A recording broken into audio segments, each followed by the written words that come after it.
Hold on. I just need to.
Ladies and gentlemen, the Zoe What Show returns. How is everybody doing? What's cracking?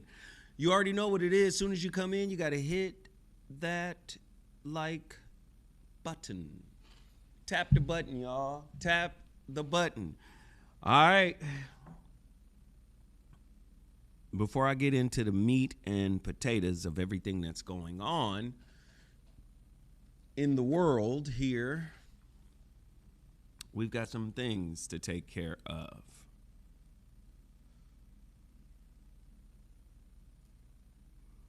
Put it up on the screen, Mike. Let them see. I don't even have to be in here. Yeah, you could take me out of here. Look at that. It's 9 days left. June 21st is the cutoff. I'm trying to encourage everybody to pre-order their copy of my new book. You can go to my new website, thewayoftheinterceptingasshole.com. It's only going to take you back to my old site, MrZoWhat.com, but we've got 9 days until Zoe's reading room, okay? Zoe's reading room is what everybody gets when they pre-order. If you pre-order, you're going to automatically get an email that enrolls you into this reading room. This is a behind-the-scenes breakdown, a private reading room, members only access, right? Where I basically break down the meaning of this book, the purpose of this book, the structure, the order, the flow of this book. But it's only available for those who pre-order the book. And the reason why there's a cutoff period, June 21st, is because my team needs time to make sure everybody gets the email, make sure the tech is working right. And then I'm looking to have 300-400 people in the reading room. So listen, don't play. Go order your copy now, MrZoWhat.com, Or you could just go to my new website, thewayoftheinterceptingasshole.com. I mean, literally spelled out. Thewayoftheinterceptingasshole.com is a real website. We got 9 days left. June 21st. Get the book. Get your copy. Let's say I'm pushing for 250 copies today. I decree and declare 250 copies today. All right? People come in, hit the like button, hit the share button, but also go purchase the new Zoe Williams book. You're not going to be disappointed. Also, Total Package Energy. I would love for you guys to go support Total Package Energy, Black-owned business. They are rebranding. They're doing some changes. They got some new products coming. I want you guys to go support Total Package Energy. Tell them Zoe Williams sent you. Also, Russell Herbals. You need a detox. It's summertime. Russell Herbals. And then the Lazarus pill. You want to go get the Lazarus pill, a.k.a. He is risen. All you got to do is go to my website, MrZoeWhat.com. Order. I think I've covered everything. The reading room. The reading room is going to be exceptional. I don't want you guys to miss a moment of what I got cracking. And I'm telling you, I have a special curriculum set up for you guys. Zoe's Reading Room. Saturday, June 27th. That's when it's going to happen. A week after the deadline. Saturday, June 27th. 2 p.m. Pacific Standard Time. It's going to be 75 minutes of presentation. Right? Huh? I don't know if y'all want to do it. Most people think their problem is the person. I will help you discover that the pattern is the problem, not the person. You got 9 days left to pre-order. And on top of that, we don't know if my brother Mike is still going to be here. We don't know if my brother Mike is still going to be in this location. All right.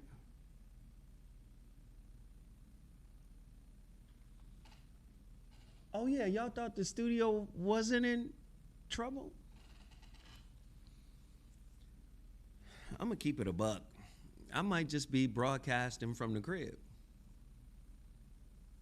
My home can accommodate that, you know. My home is nice enough to do that from. But I'm just urging you guys, get involved. Don't sit back. All right? I need 200 people to pre-order this book. It's going to be about 300 to 400 people in here. I'm already being suppressed by YouTube anyway because they don't want people talking about this Karmelo Anthony case, but I'm going to. I'm going to talk. Look who showed up. Look who finally.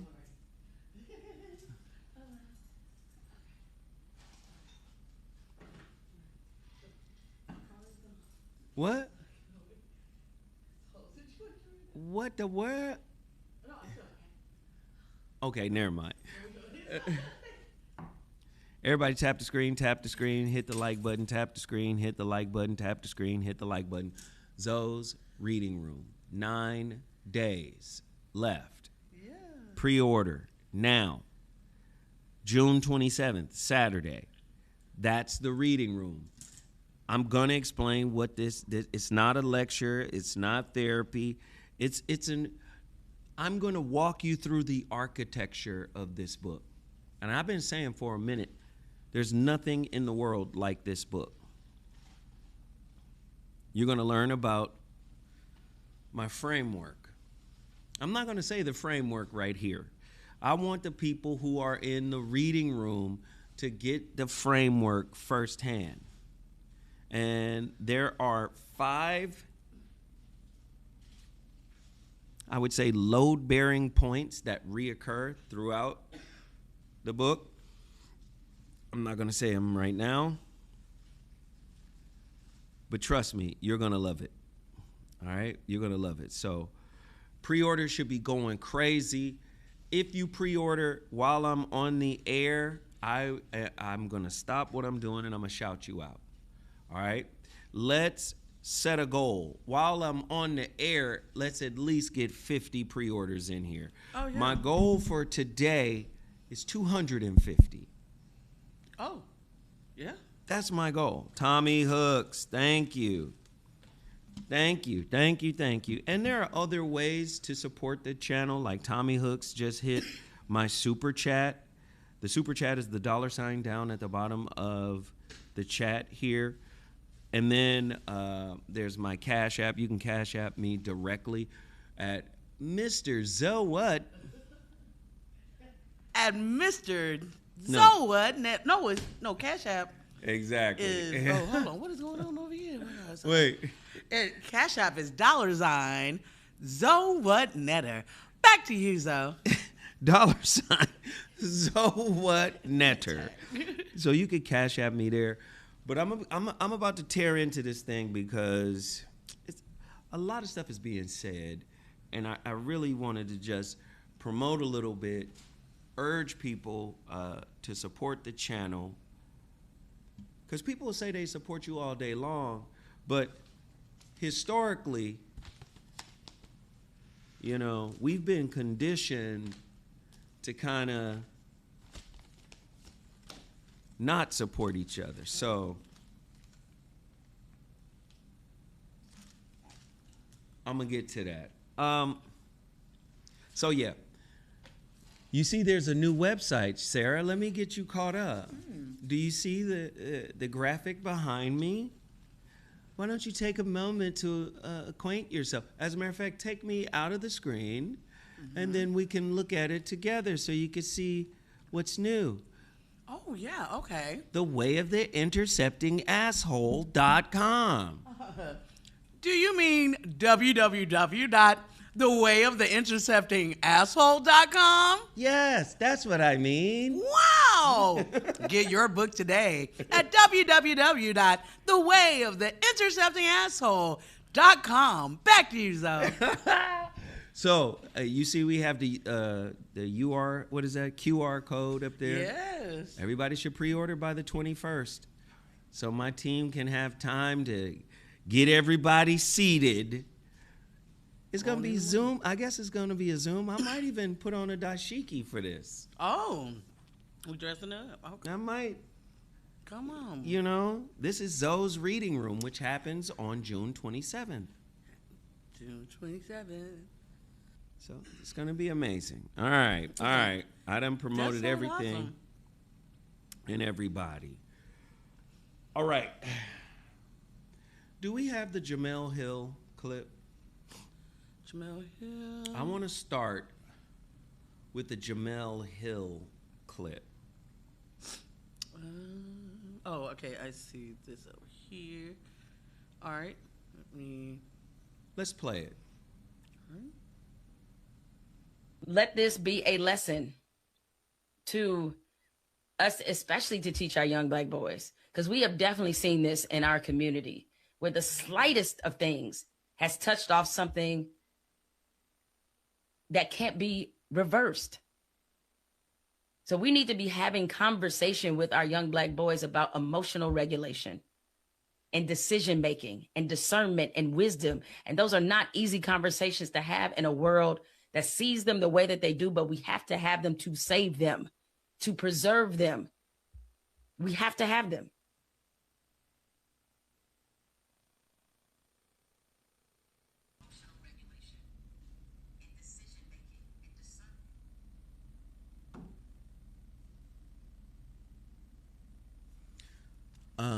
With all due respect to the Queen, Jamel Hill, I don't disagree with what she's saying,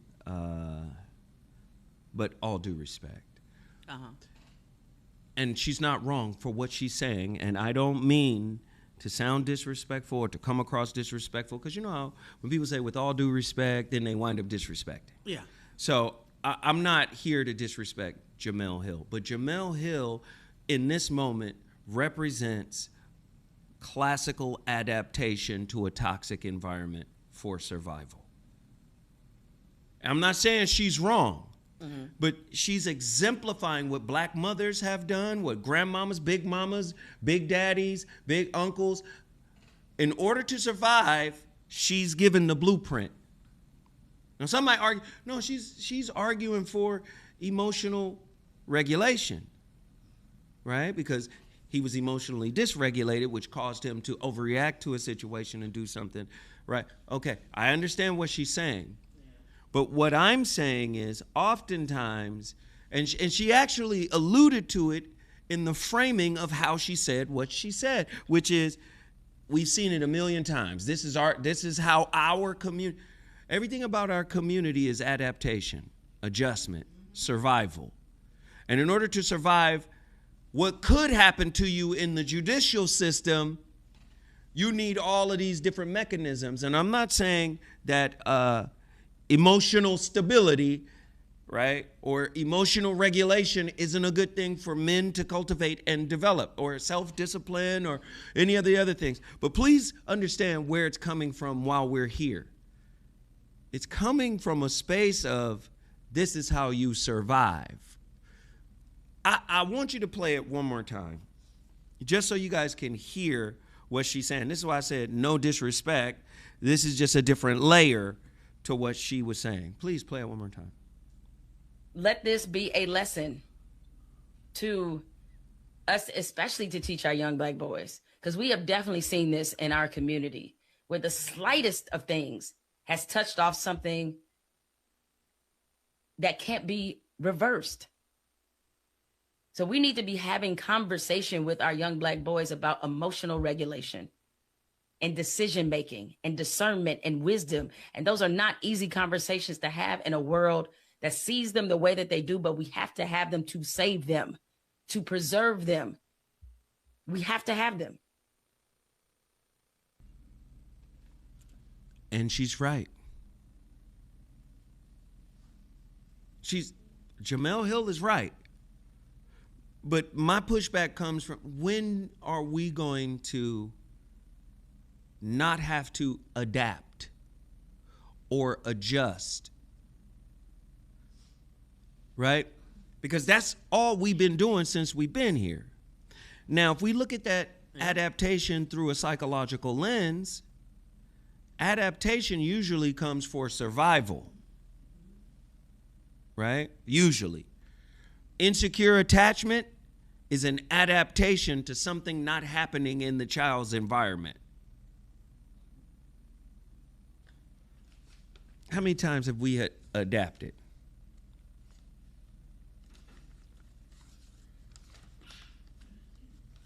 A million times over. How many times have we, let's see. From chitlins to the courtroom. 1730s, the first Great Awakening, mixed revivals, right? Emotional preaching, early abolitionist religious argument in the 1730s. We got with those folks because it was white folk who was arguing against, slavery. They were saying, hey, this is against God, slavery. God wouldn't have that. That was 1730s. Right? 1830s or 1800s to the 1830s, you get the second Great Awakening, camp meetings, revival songs, ecstatic worship, black folk really letting it loose to God to say, please help us with this. Abolitionist energy, right? Let's see. 1816. Come on. Look at this here. 1816. African Methodist Episcopal Church is established. 1816, we get the AME First AME. And you know, in order to be an AME preacher, you have to have a college. You have to be a college graduate. Yeah. But that keeps the European locked into the preaching. Yeah. So you have to remember that, right?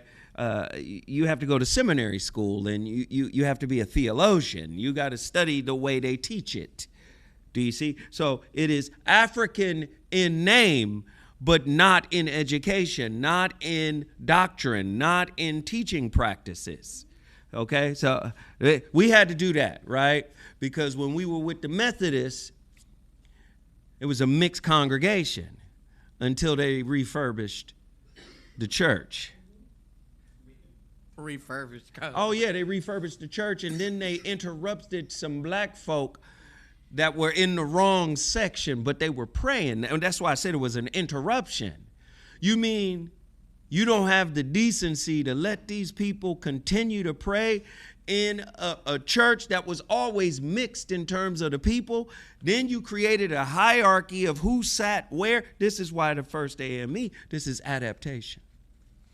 Absolutely. Right?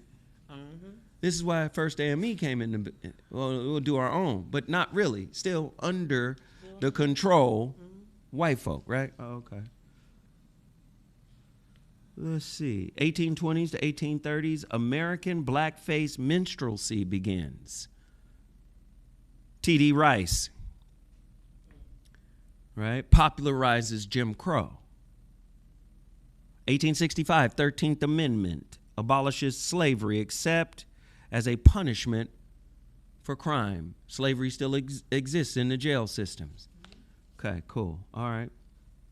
Okay, we getting it right now. All right, here we go. This is where we get it. This is where we come in, right? Let's see. 1866, Fisk. Fisk University is established. Come on, y'all know. Founded in Nashville, Tennessee. Nashville, Tennessee? 1871, Fisk Jubilee Singers. White man fighting in the war, comes back from the war. He's a musician. He starts, right, the Fisk Jubilee Singers in 1871. He's the leader of it. Yeah. Black folk putting seasoning on classical, right, written material, classical hymns, European hymns.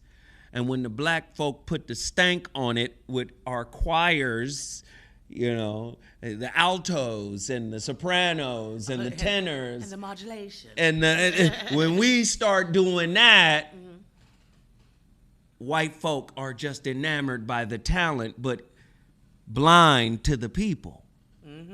And so the Fisk Jubilee Singers created a movement, went all over the world.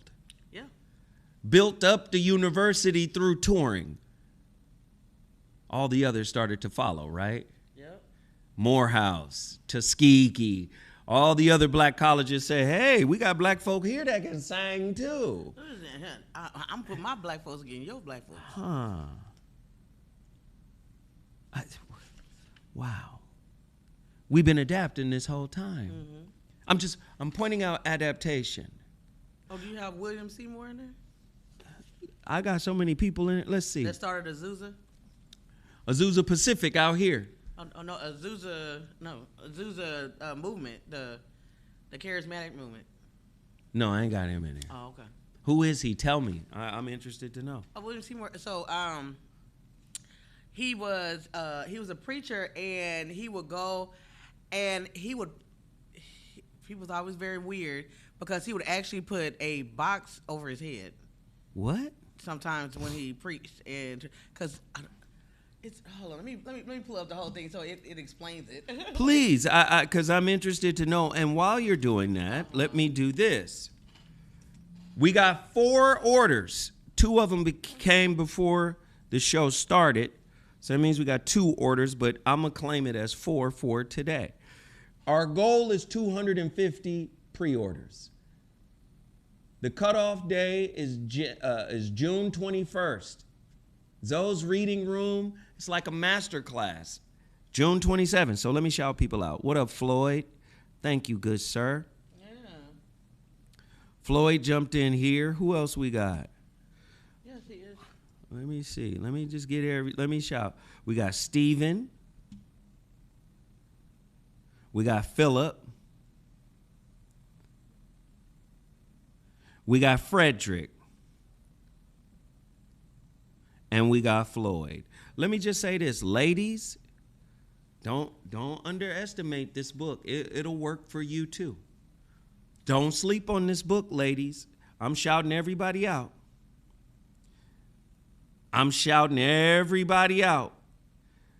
Ladies and brothers, all right? It's 136 people in here. We're trying to get this pre-order to blow up. Pre-order your copy of my latest book, The Way of the Intercepting Asshole, applying Bruce Lee's martial arts philosophy to intimate relationships. As Sarah is looking, I'm going to keep going. Oh, well, I have it. Okay, go ahead. Okay, so William Seymour he's actually like the father of like the charismatic church and the rise of the Pentecostal movement. Excuse me, Bishop William Seymour. He was born in 1870 in Centerville, Louisiana. But it says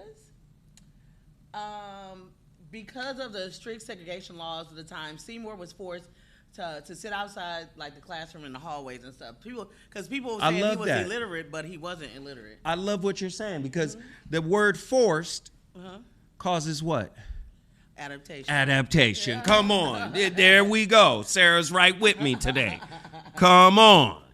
So he has ties like to Houston and everything, but it said trying to get the nuts and bolts of it, you know. Seymour arrived in Los Angeles in February 1906.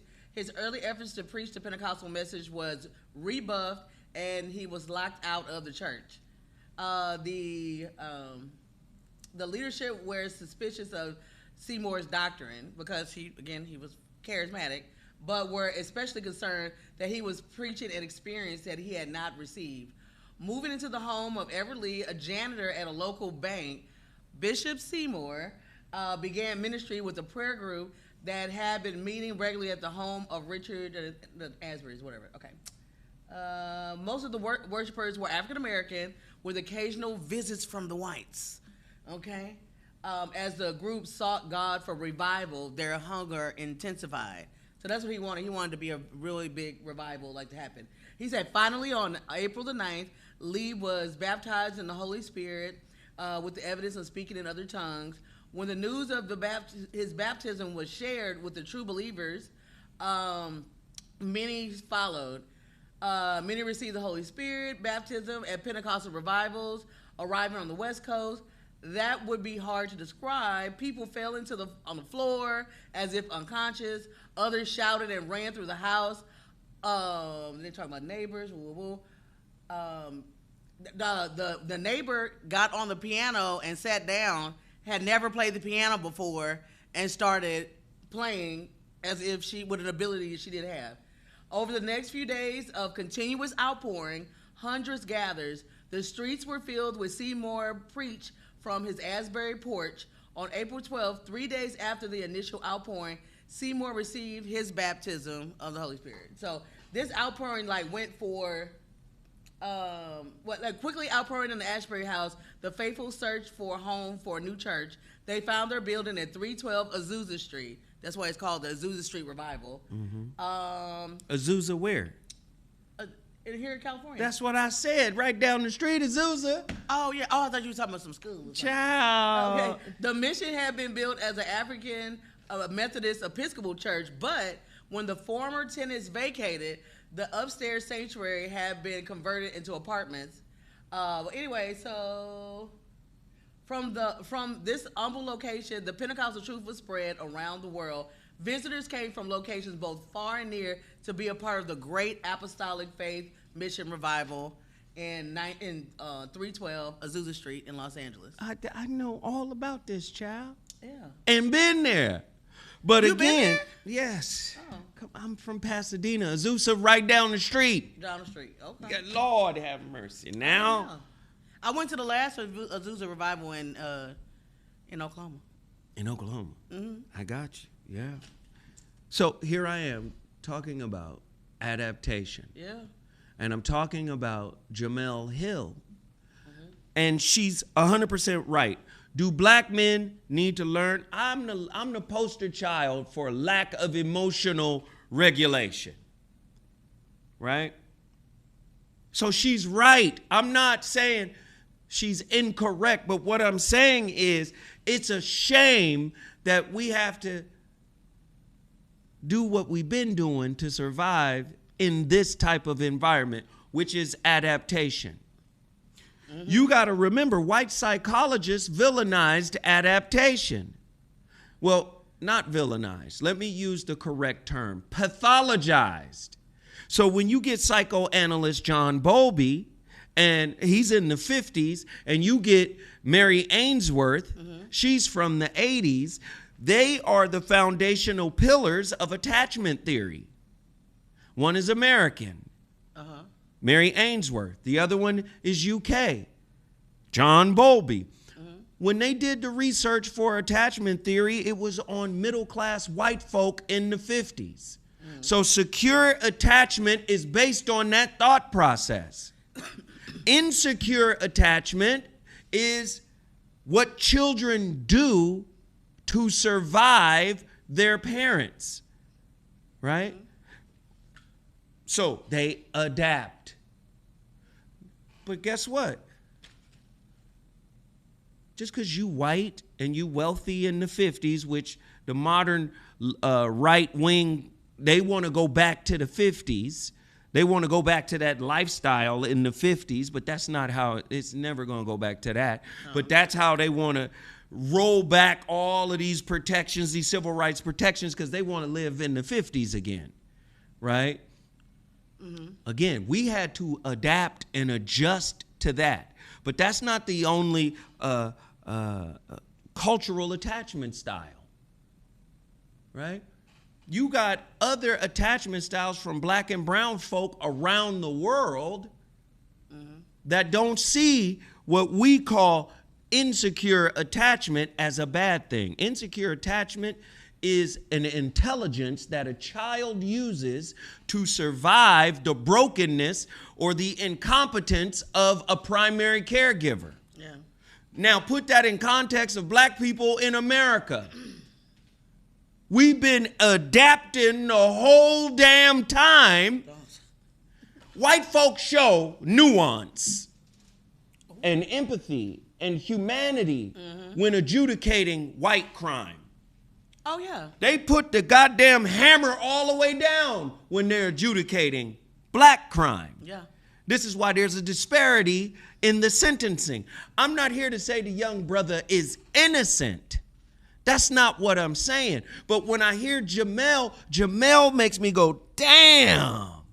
She sounds like so many black mothers that say, see, we dropped the ball on this baby because we didn't teach him how to survive this environment. Adaptation. We've been adapting the whole time. Let me see. But this is the crazy. It was self-defense for that boy, first of all. And if you ever, It was. and it's also them boys in Texas. You can tell the daddy of the boy. They're trying to say it wasn't about race. The daddy knew the DA and he knew the judge. You know what I'm saying? Anybody that's from any small town, everybody know each other. Those boys were known bullies. They were known bullies, and it's so. I'll never forget the day my cousin was when he was in. It was in, like, I think it was kindergarten or first grade. This little boy taunted him every single day, and my cousin was very quiet. He never said nothing. But one day, He said the something. day of the Geechee was over. The day of the Geechee. He beat the brakes off the boy. They had the boy to go to the hospital. He broke the boy's leg. And they said adults had to get him off of him. Said they had never seen somebody in so much rage. But then he overreacted. Yeah, he's overreacting. Yeah. But I have to sit up here and take this punishment. all these days. He didn't, you know what I'm saying? So, Fisk Jubilee Singers, adaptation. Fisk University, adaptation. Right? They had to adapt. Nashville, Tennessee, that's one of the battlegrounds. Right? Civil War. Yeah. That's Tennessee. Oh, it was racist. You gonna build a damn HBCU, white philanthropy came through and said, okay, we got to do something for the black folks. Okay. And you going to build that in the heart of the damn Civil War? You in Tennessee? Yeah. So they had to deal with the Klan and all types of stuff, right? Yeah. Okay, cool. Discrimination, adaptation, right? 1877, Compromise of 1877, federal troops removed from the South because the guy that was running for president, I forgot his name, but the guy that's running for president was basically needing the vote from the South. And you have to understand, after the Civil War, you know, the North's troops stayed in the South and enforced. Right? Black people are free now. I know this is your culture. So when you ever hear them white folk in the Carolinas and Georgia and Tennessee, oh, the states' right. No, you want the right to own people again. Yeah. You just politically correct right now. Oh, states' right. No, you want the right to own black people again. That's all that is. But again, 1877 Compromise. If I got your vote, I'll remove the blue coats. I'll remove the army, the military from keeping the peace in the streets of the South. And the year after, the blue coats was removed from the South, you get the rise of the Klan. Yeah. The Klan is organizing.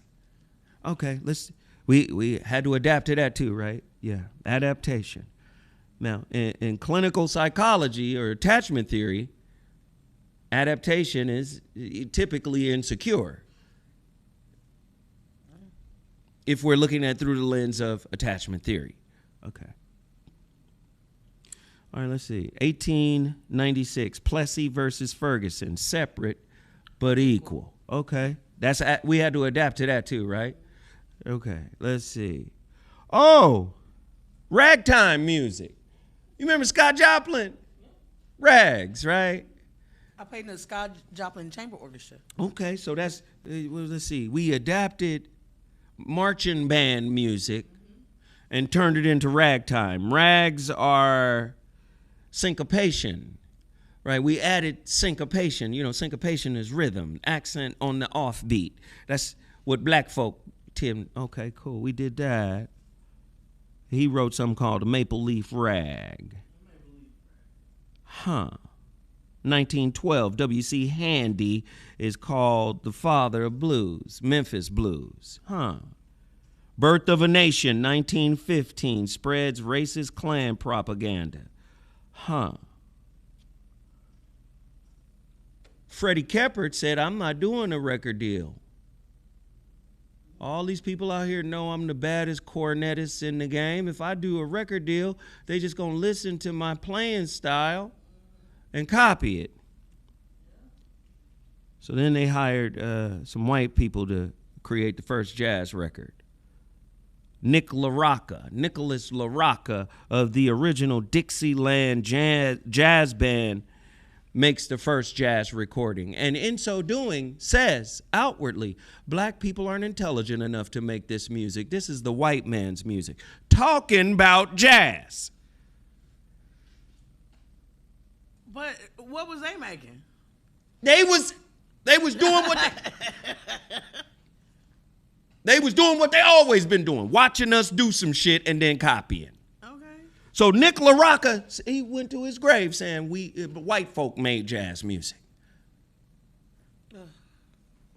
Okay, that's they get the first record though. The first record Look them up. The original Dixieland jazz band. Now, before trumpets were brought into jazz, they played the cornet. Mm-hmm. Right?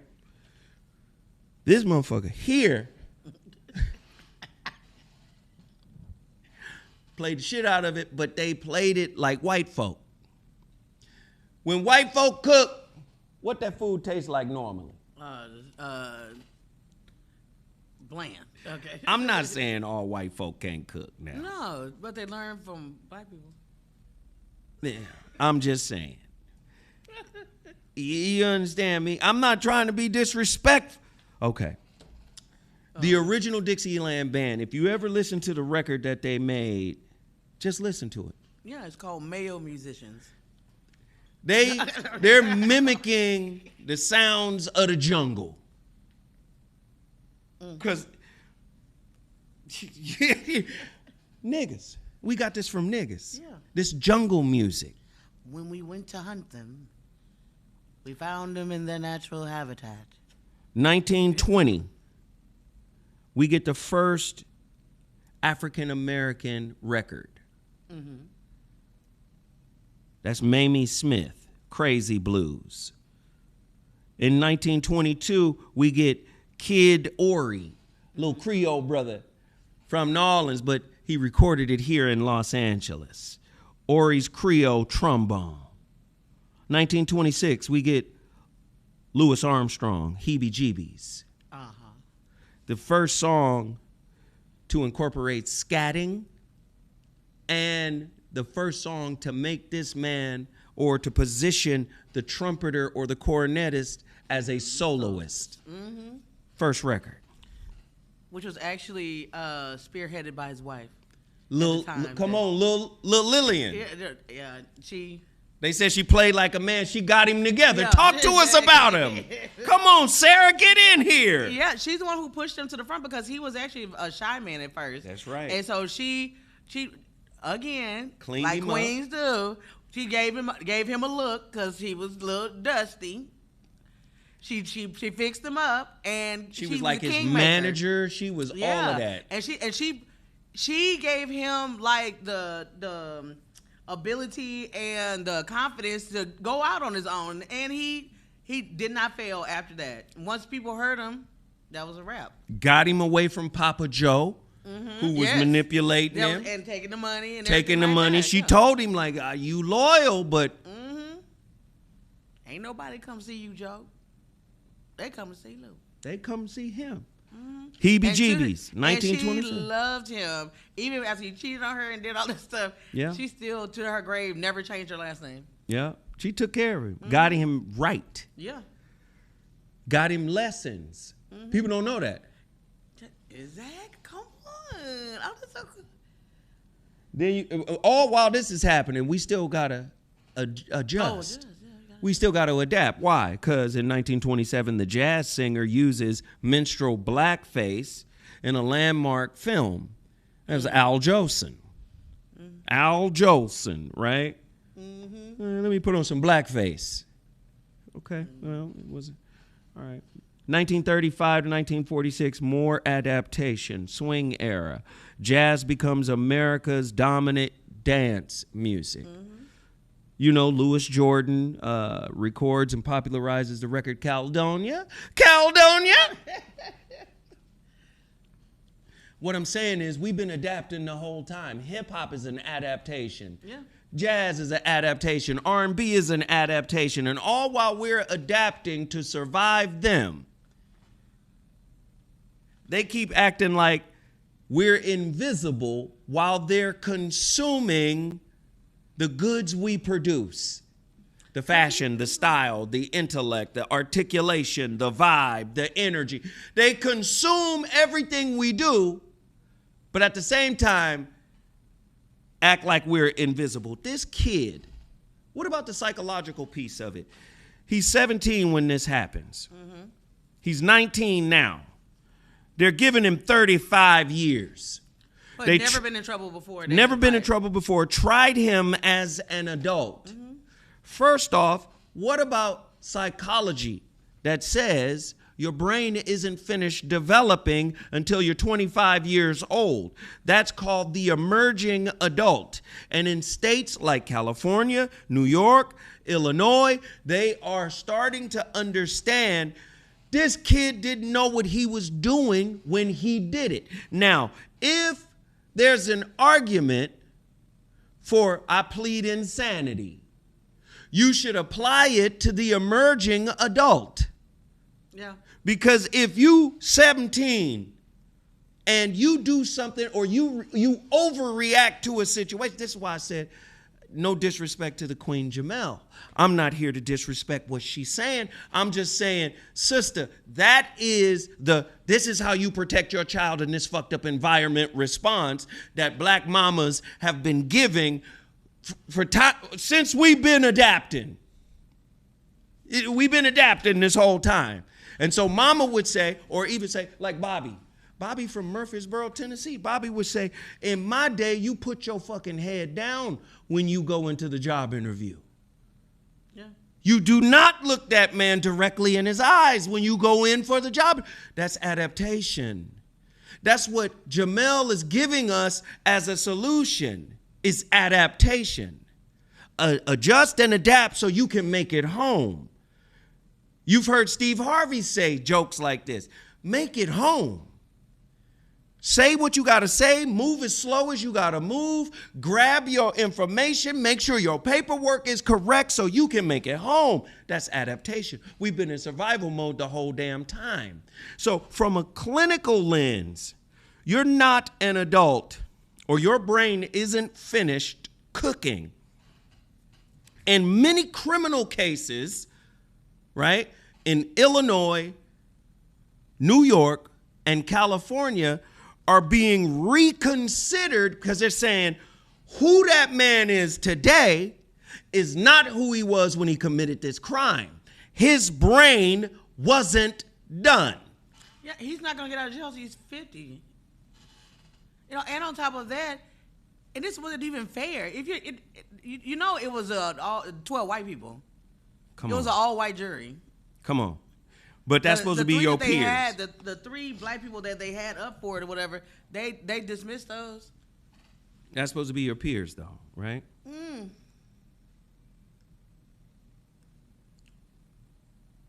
And the amount of black people, I don't get it. Why do we have to change and they don't?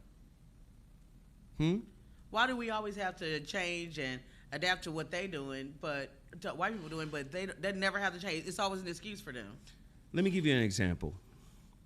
Lil Richard is an example. Is what? Lil Richard. They was about to Emmett Till Lil Richard. When Lil Richard came out, they was about to Emmett Till him. Rock and roll as a genre is really just a rebrand. Mm-hmm. That's it. Name what other brand of soft drink does Coke own or does Pepsi own? Huh? Was it a brand of soft drink? Yeah. I'm saying name a brand of soft drink that's owned by one of the majors, Pepsi or Coca-Cola. I think Coke got Sprite. Oh, Coke, yeah. Coke is Sprite, ginger ale, Fanta is under Coke. Fanta, the reason why Fanta exists is because Coke wanted to stay in Germany. So they just created a new brand called Fanta so they can stay in Germany. Oh, wow, I didn't know that. Yeah. Okay. Little Richard recognized that because Little Richard is doing jump blues, he's doing R&B, he's got gospel, like he got boogie woogie. All of this stuff is mixed together. You got to remember, it was a record executive in 1920 after Mamie Smith dropped her record. That she became the first African American to be released on a major label. She drops her record Crazy Blues. That's when white executives named all black music, regardless of style or genre, race music. And until 1949, we talking about adaptation. Mm-hmm. And until 1949, that's when it got changed to another terminology, R&B, rhythm and blues. So from 1920 to 1949, it's race music. I don't care if it's gospel. I don't care if it's ragtime, jazz, blues, what race music, because black people did it. Mm-hmm. You got to live in an environment like that. You got to adapt and survive that, right? Mm-hmm. Okay, cool. Because the context has to be laid out. Far too many times you'll hear somebody say, somebody should have got that boy and taught him about his emotions. God damn it, talk about what created the condition. That's adaptation. Fear of talking about somebody should have got to him and taught him how to live here. That's like teaching somebody how to live in hell. This is how you adapt to the heat. Got to keep that water bottle on you. This hell. Okay? Different kind of flames over here. Okay. That heat level is a little... Do you understand what I'm saying? We never address the demon. I'm pointing out decades and centuries. Oh, shit. We got to adapt. Oh, fuck. It's just like, it's almost to the point, it's almost like, well... I know they got lynched, but shoot, you know, what did they do? You know what I'm saying? Like, should have went a different way. It's always and then for that boy's dad, the white boy's dad, to say that we're forever victims, and you know we're always our whole culture, like we'll have a victim mentality and stuff, and it's all about fragility, and you know, like we think that everybody's doing something to us. It's crazy. So, I would say this. Either your bitch ass knowledge is right. We just went on a whole tangent of tearing down the sister who claimed to be a doctor. Yeah. Everybody went off on. I'm saying, either your information is true or it's false. What do you mean, Zoe? If psychology is true, then so is intergenerational trauma. Yeah. And like Dr. Joy DeGruy said, after slavery, was there any human services provided? No. Therapy, right? Was any of that shit brought to the table at any point in time? So, if the shit ain't true, then you can say y'all are forever victims. But if it is in fact true, you can never say that, because intergenerational trauma, you changed the genes. You affected the DNA. Wait a minute. You ate people? Yeah. Hold on. Let's see. This is why you don't want to teach critical race theory, CRT. Let's just put it out there. Let's see. Stole people. Raped the men and the women. Raped the stolen. Sold the offspring.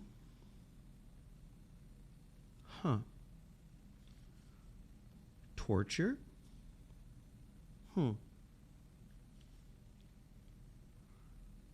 Formulated science to justify this high. So science, your knowledge contorted around. Okay. Stole, raped, sold, ate, abused.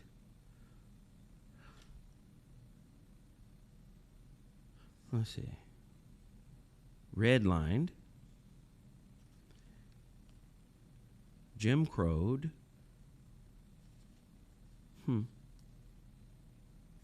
What else did they do? I did say 8.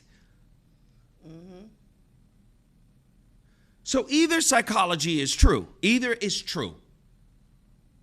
Because if all of this happened to a people, a mixed race people, if all of this happened to us here on this land, you say we got a healthy fear of you motherfuckers?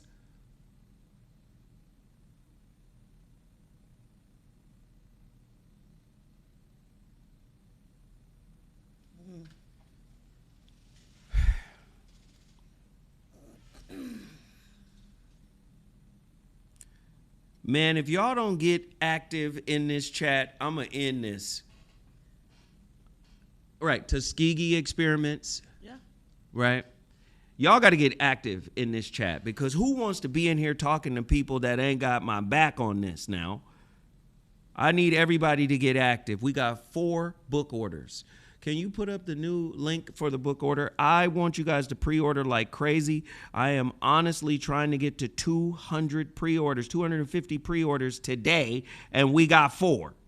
Come on, y'all. It's 260 people in here right now. Everybody pre-order my book so you can join my reading room, all right? It's basically a masterclass. It's 9 days left to pre-order to be automatically entered into my masterclass that's going to teach you the infrastructure, the architecture of my new book. Go to the website, thewayoftheinterceptingasshole.com. Yes, you got to intercept the inner asshole so you don't date the outer asshole, so you don't attract and date the outer asshole. And listen, maybe you don't feel like typing. You can use that QR code. We're trying to shout out everybody that pre-orders the copy today. We're trying, I am not bullshitting you guys. I'm trying to get to 250 pre-orders before this event happens. Can we do it? Oh, somebody else said buck breeding. I see them. Whites are narcissistic psychopaths. Historically. Yeah. Came from Europe to the Americas.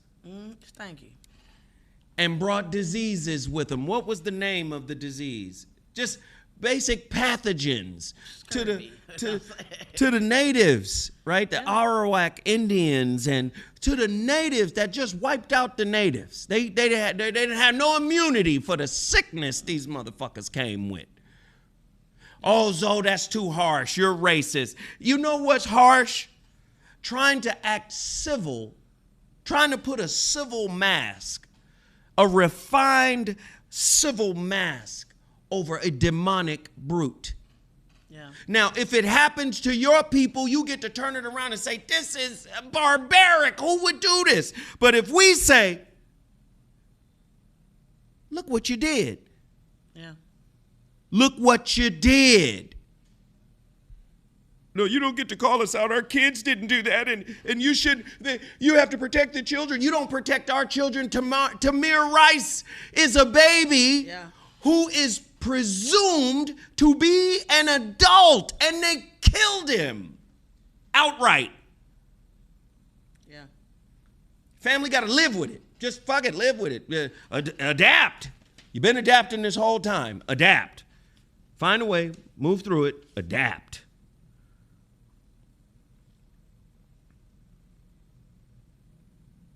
So yeah, just adapt. Floyd. I think we got another one. Scott. Yes, Scott is the latest pre-order. We got 5 pre-orders today.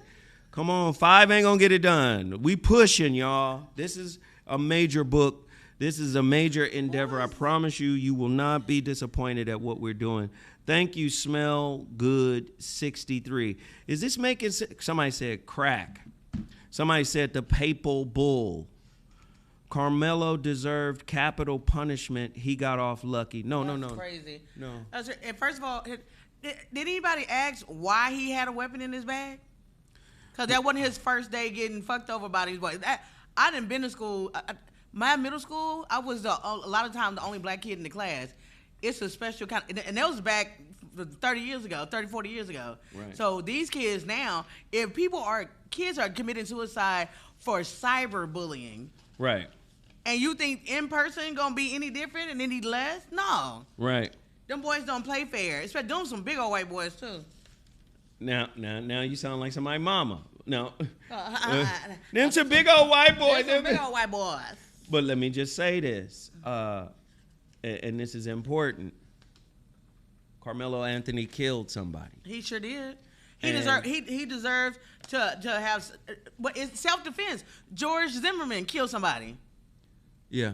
And walking around still looking like a little, like Splinter from Teenage Mutant Ninja Turtle. So the argument that I'm making is, I'm not saying young Carmelo wasn't guilty. I'm not saying he shouldn't be punished for the crime that he committed, which is taking the life of another. What I'm saying is, what I'm pointing out is, don't you see that when it comes to white crime, it's harder for them to persecute their own? Oh yeah, and they're always innocent looking, like them little JCPenney photos that for their mugshots and everything. They don't even have a mugshot. They have the little ones where they look like they just got christened. That's what I'm saying. When it comes to their own, they got nuance. Well, maybe it was because, and then if we bring everything into context of what happened, the series of events that led to this critical moment, we may glean some more insight. They don't have that approach with black offenders. No. Do you see what I'm saying? Like Dylan Roof. Yeah. You hungry? Yeah, you want something to eat? You want something to eat? You killed 9 people in prayer. Yeah, and you got to be hungry after that. That's a workout. Somebody said the vagrancy laws. Keep going with these examples of how we've had to adapt. Right?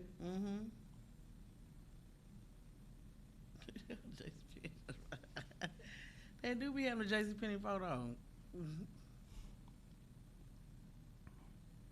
I'm sorry, my nephew just sent me a text message. I love my nephew. He's my nephew-in-law. He married my niece. Crazy. Yeah, he married my niece. He's my nephew. I love him. I love him to death. Black codes. I see y'all. Now this shit is fun. Now this shit is funny. JCPenney photos, like Gollum.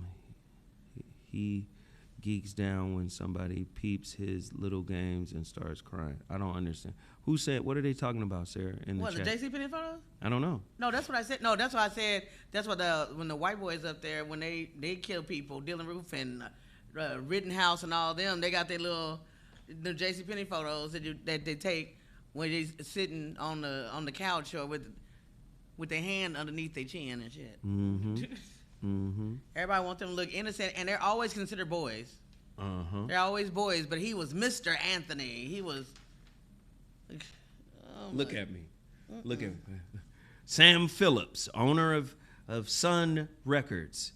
Boy, I'd become a millionaire. I would make $1 million if I could find a white man that had the Negro sound and the Negro feel.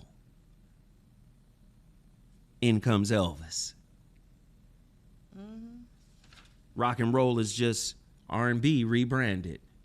Then we got to adjust to Gene Simmons. Yeah. Every time somebody black or every time somebody outside of the rock and roll genre gets brought into the Rock and Roll Hall of Fame, here come Gene Simmons talking about this ain't rock and this ain't. God damn it, you stole it all. It ain't never been yours. Yeah. See that? First of all, paying for funerals and stuff like that. How many white people paid for black people's funerals when they lynched them and stuff? How many did that happen? Huh? Did Mr. Chow pay for the little black boy's funeral? The one that he killed? The one that he killed? Huh. And then shot in the back? Huh. Where's the he should have paid for the funeral? And let me tell you something about the South. People, you know how the family turned the father away when he came to pray with them. Number one, white folks, a lot of white people, especially in the South, God and who they serve is very, very different than the regular.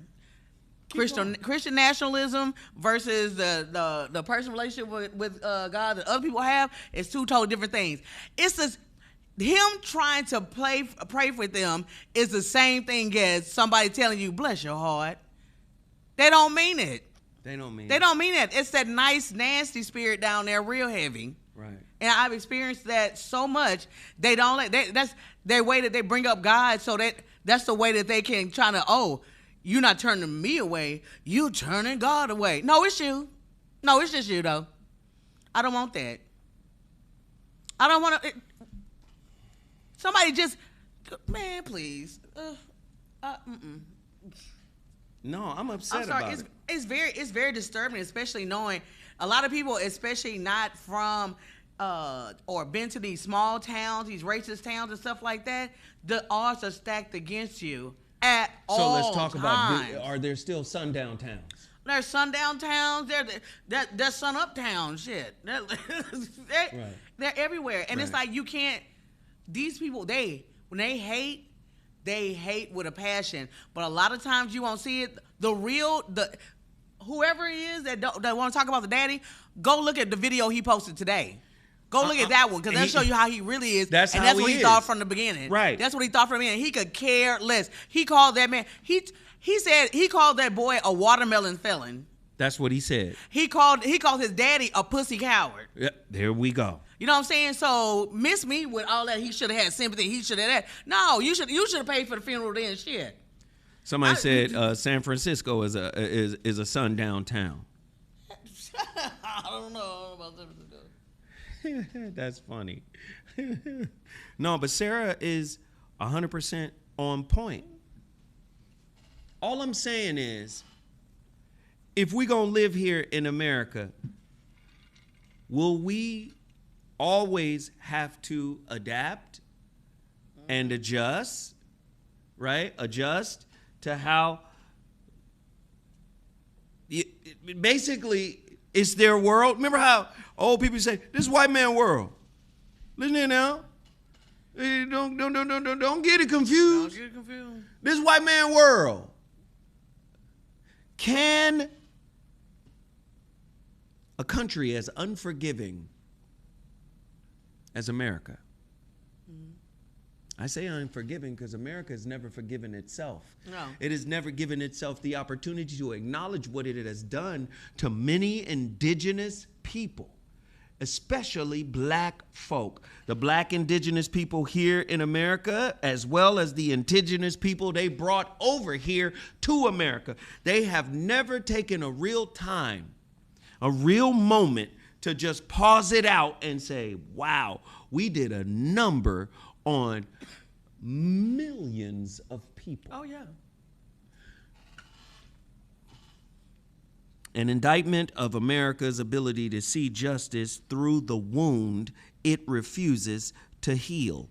Justice is not just blind in America. Justice wears a blindfold over one eye and a historical cataract over the other. That is the indictment. Not that every judge hates black people, not that every juror wakes up rehearsing racism, not that every prosecutor enters the courtroom consciously seeking racial harm. That argument is too small here. The larger indictment says something far more dangerous. America built its instruments of justice inside a civilization that already decided black humanity could be measured differently, punished differently, feared differently, educated differently, hired differently, policed differently, sentenced differently, and mourned differently. Then America handed those instruments to itself and then called itself neutral. 3/5 of the man, wait a minute, that didn't stand for black folk. Yeah, it did. Yeah, yeah it did. 3/5 stands for black folk. 3/5 human stands for black folk. And all of God's inalienable rights belong to white men. That's how this thing started, right? Yeah. So you're not human. And then all of the God-given rights and freedoms, and that's for us, for white men.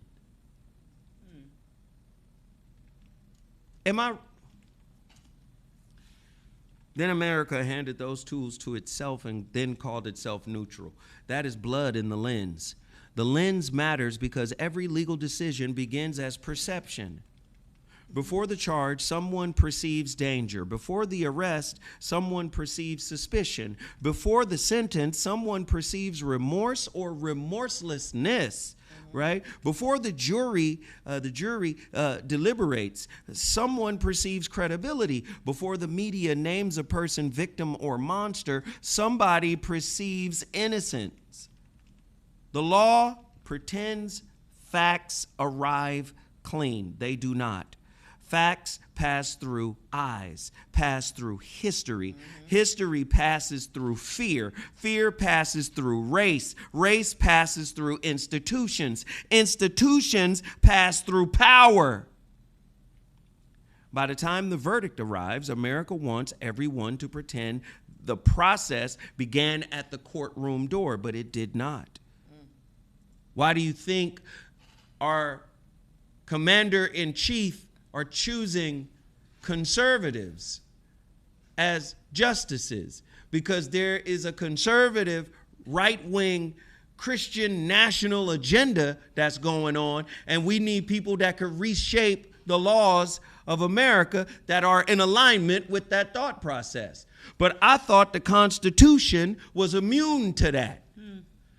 I thought the legislative process was immune to that. Didn't George Washington call that out in his final speech when he talked about factionalism and how this government can be torn asunder because of factionalism and little tiny groups within the overall? Didn't he do that? Okay, the courthouse sits downstream from the plantation, the patrol wagon, the lynching tree, the red-lined neighborhood, the underfunded school, the biased traffic stop, the school suspension, the mug shot, the cash bail hearing.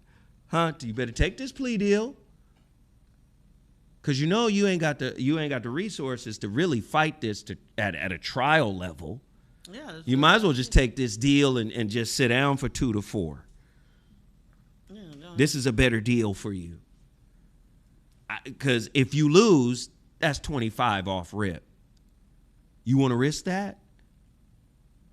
You've done 2 to 4 like it ain't nothing before. Don't even trip. You can do that. The whole plea deal move. The plea deal bargain, the sentencing grid, and the prison labor clause inside the 13th Amendment. This is where slavery gets to exist, right inside the 13th Amendment. This is why this argument cannot remain trapped inside one case. Tamir Rice was 12. America looked at a child and found a threat. Trayvon Martin was 17. America looked at a black teenager walking home with candy and iced tea and found a suspect. Sarah Bland would have received just a traffic violation if she was white. America looked at a black woman asserting dignity and found a problem, and then lied about it. George Floyd was handcuffed. America watched a man beg for breath and still had to debate what we saw. And the crazy thing about it, because you know they're trying to say, well, he had fentanyl. Do you know he wouldn't have been able to? Have you ever seen somebody with a fentanyl overdose? Fentanyl overdoses don't take hours to kick in. It doesn't take. He wouldn't have been that active. Actually, it would have been more of a reason. It would have been more egregious, actually, for the cops knowing that someone was going through an overdose and treat them in a way and did not offer them medical attention. That actually does not serve your case. Right. But everybody, but they'll use it. Oh, he was a drug addict, because it's easier for you to discount somebody for an issue that they have if they have something pre-existing. But y'all can vote in a 34-time convicted felon. Do your big one. Come on, party people in the place to be. We only got 3 orders because remember, 2 of them came before we even started the show. Come on, y'all. Only 3 book orders? We're pushing for 250. We've got 250 people in here now. Who is going to step up and purchase or pre-order their copy of my book? I've been explaining it. 9 days left before the masterclass explains what the book is about. 9 days left. Please go right now. I'm trying to shout out everybody that pre-orders. You see that QR code? You go to my website, they got a live clock ticking. The website, thewayoftheinterceptingasshole.com. Order now. Live Q&A community access when you join this. This is part of my rollout, my promotional rollout for my new book here.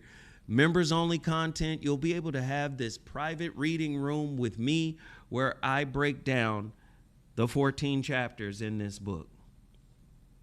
The 60-term glossary in this book. You're going to understand the 9 constructs in this book. The 3-fold arc in this book. You're going to understand why I'm breaking this thing down the way that I am. Too many people in here to not support. Everybody hit that super chat, which is the $ down at the bottom. If you're enjoying this content, support. The $ is the super chat. We've got 7 super chats so far, and we've got 3 cash apps so far.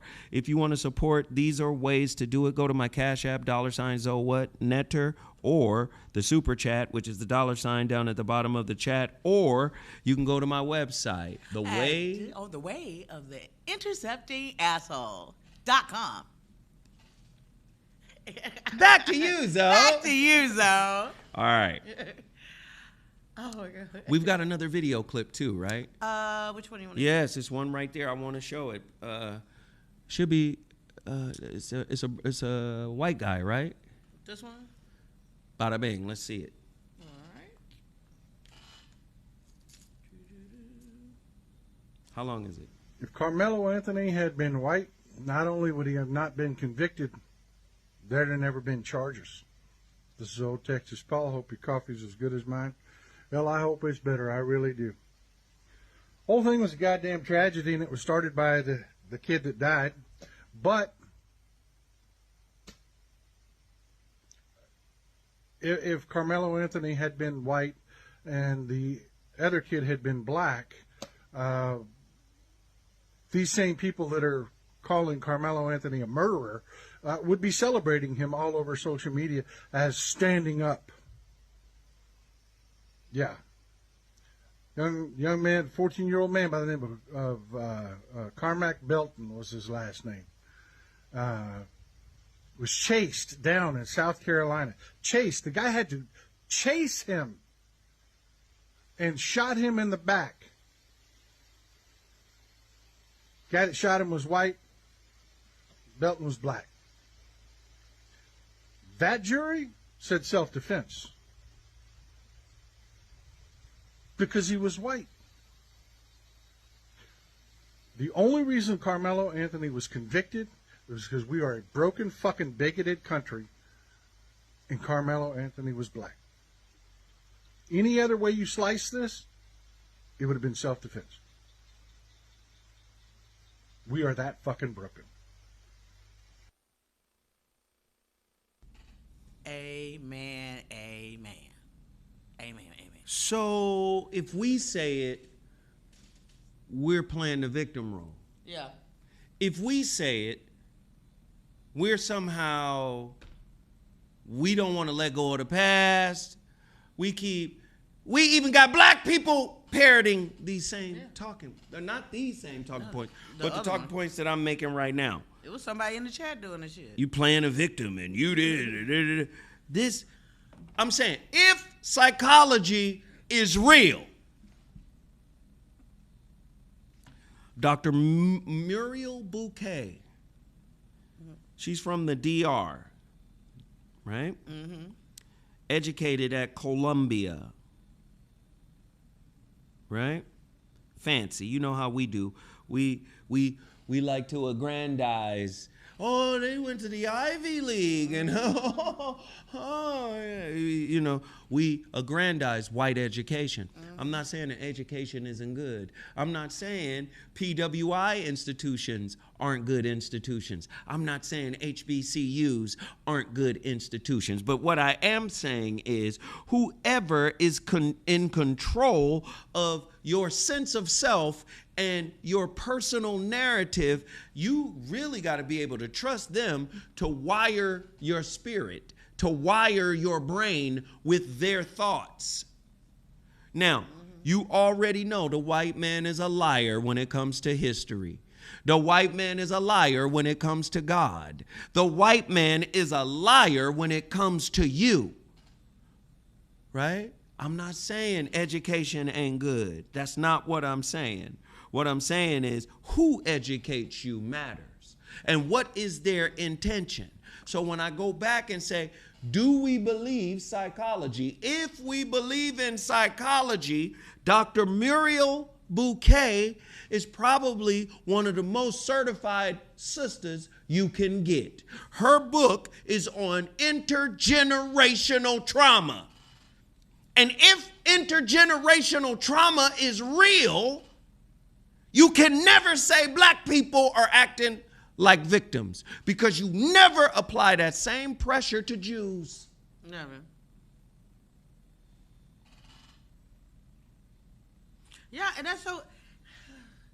That is what's so thing about it. They can talk about. Oh God, I don't even want to go about that because that's a whole nother can of worms. But oh God.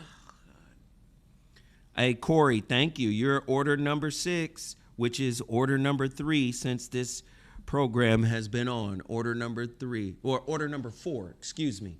Order number 4 since the program has been live because we got 2 orders before we got started.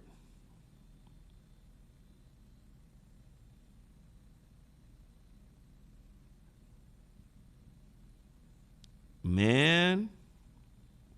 So Sarah,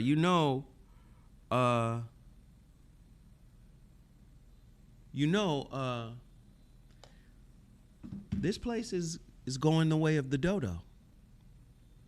What the studio. That's why I'm trying to press these people to go ahead and pre-order their copy of their book. This place is going the way of the dodo. What was the dodo? Extinct. Oh, yeah. No disrespect. Mike, he did what he could do. Yeah.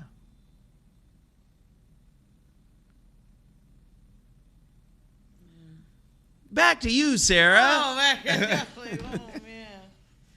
Oh, it's I don't know what's going on in the world. It's just a whole lot of, it's tense right now. Everybody needs to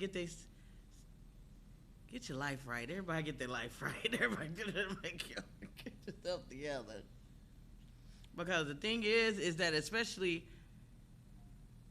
we have to also be aware that things that happen in certain parts of the country, because you have not had that same experience, get informed and learn about other environments and stuff. It is amazing to me, like I told some people when I first moved here, people in Houston, we didn't understand why gangbanging and stuff was such a thing out here. Like, your life is not bad. You're gangbanging outside of a $500,000 house. You know what I'm saying? Like, these people got is 8 people in a 2-bedroom apartment fighting. You know what I'm saying? So it just, things are.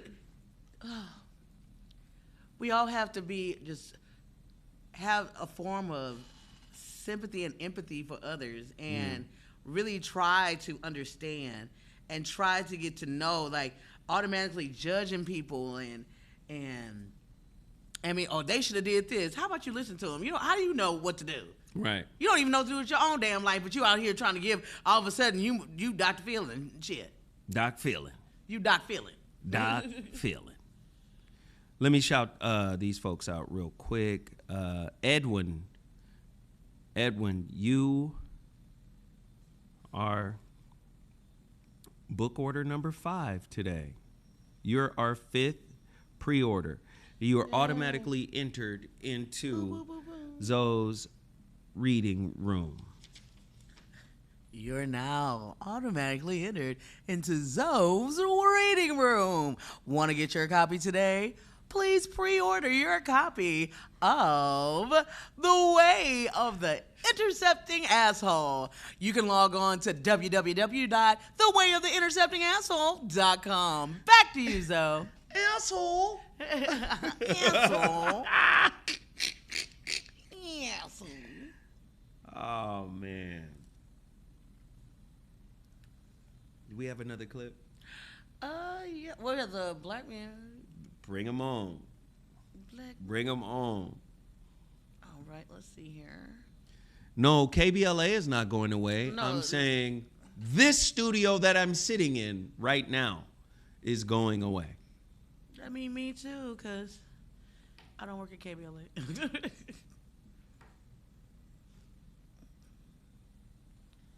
All right. Somebody said, when is the reading room? June 27th is the reading room. That's when you're actually going to be let in. June 27th. It's 310 people in here. We're asking for 250 pre-order copies. Get it now.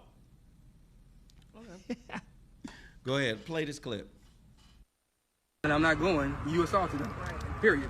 But they did beat him. And if you look at the, not the photo that Fox 4 put out, because that was one that they actually edited. I have the emails to prove it. But the actual Collin County one, you can see the webs and stuff on his eye. You can see the bridge of his nose is swollen. You can see the webs under his neck. And so that's the reason why they edited the one from Fox and kind of airbrushed it. And you can see they put the locks of his hair that got taken out as well.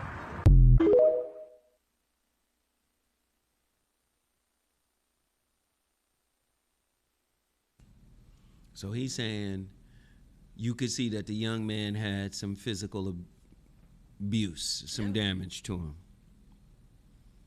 Who else we got? I know we got somebody else, right? Got another clip?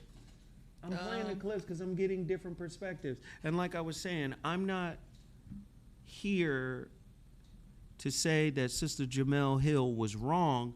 I'm saying our mothers have done something where they protected us. And they protected us by teaching us how to navigate this environment. This environment is anti-us, fundamentally, right? So what do mamas do? Don't walk down that street. Or sit up straight. Pull your pants up. You know they look for the signs. So it's all adaptation.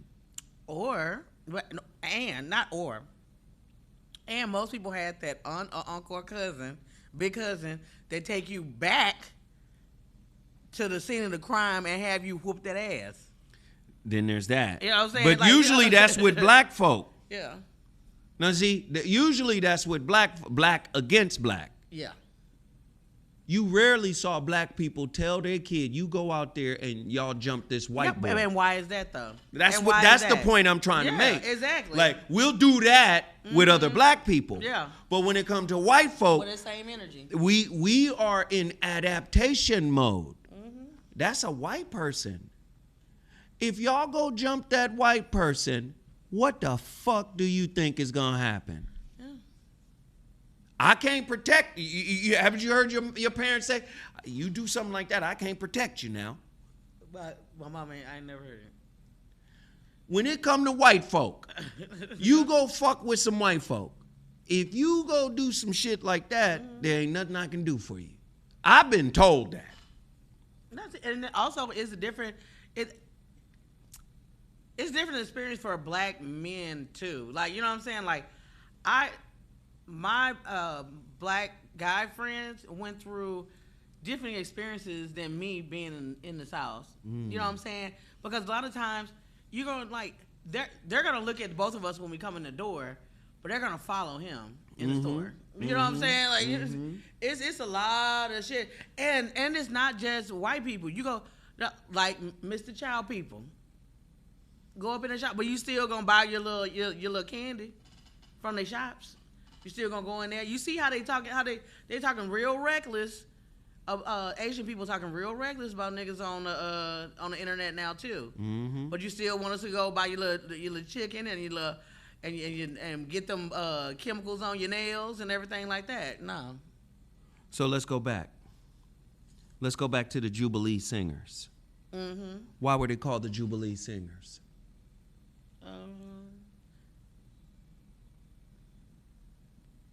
Because of the essence of the word? Talk to us, Rem. Deaconess Sarah, talk to us. You done went to the seminary school? Yeah, but also the year of Jubilee is a year of abundance, and it's in Jewish culture. It's like it's like the 50th year, I believe. Every 50 or 40 or 50 years is Jubilee, and it's where it's a time of giving and sharing and joy. It's nothing but everything. It's everything all the way up. High time. These black folk named the Fisk Jubilee Singers this for a purpose. Referred to biblical liberation. Exactly. Release. And the release of debt and everything during Jubilee. Restoration. And the hope of freedom. That's why they call themselves the Jubilee Singers. They built Jubilee Hall. From touring, because white folk loved them so much all over the place. They had their big break in Ohio, and then from Ohio, they go to New York. They blew up.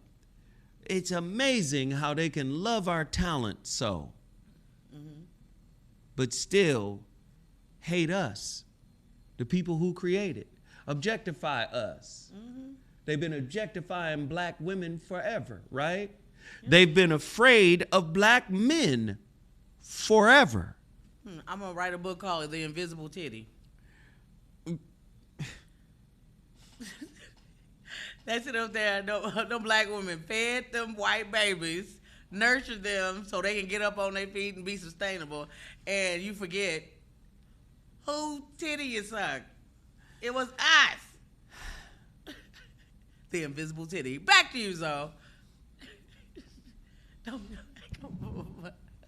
I'll have a book tonight if I put that in ChatGPT.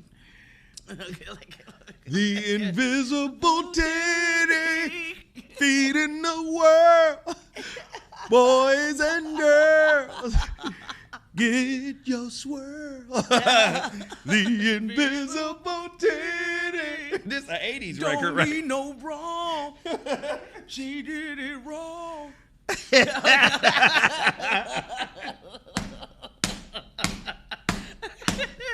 Just sitting up there drinking. Nigga, that's a Peebo Bryson record.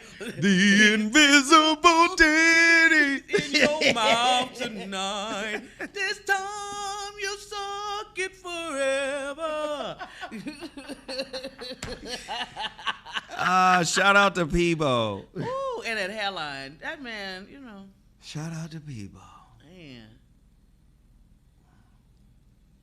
Maybe he get a full head of hair in heaven. I'm an optimist. Thank you so much. He said they'll read it. They'll read it. Huh. What was the Black and Tan Club? The Black and Tan was like a minstrel show. The most famous Black and Tan Club, right? They said we sound like Michael McDonald. I'm gonna be there. The most famous Black and Tan Club was the Cotton Club. The Cotton Club in Harlem. Yep. Right? Howdy, howdy, howdy, howdy. Yeah. And then, of course, who we got playing at the Cotton Club? Oh, Duke Ellington. Duke Ellington.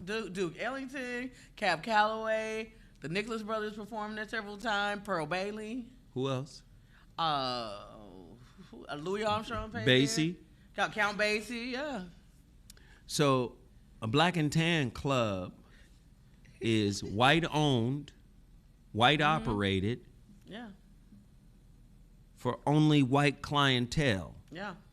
but all black talent. Frank Sinatra is the one that stopped her from doing that, wasn't he? Was he the one? Him or Marilyn Monroe? One of the two? Made them come in, Ella Fitzgerald come in and be able to sit down. You remember? Who did that? Somebody help me with that. Black and tan, right? Black and tan. Can you look up Yep. Blackboard Jungle? Blackboard and what? Blackboard Jungle.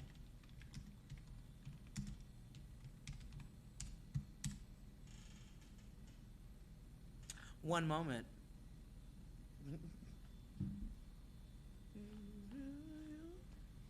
The invisible titty. Sorry. The invisible titties in your mouth tonight. This time you'll suck it forever. That is so terrible. That is wild.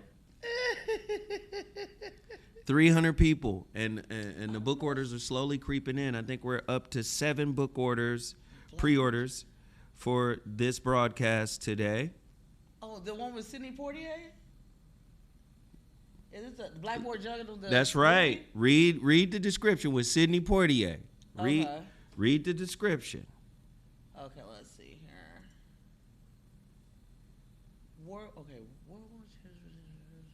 Okay, hold on, wait.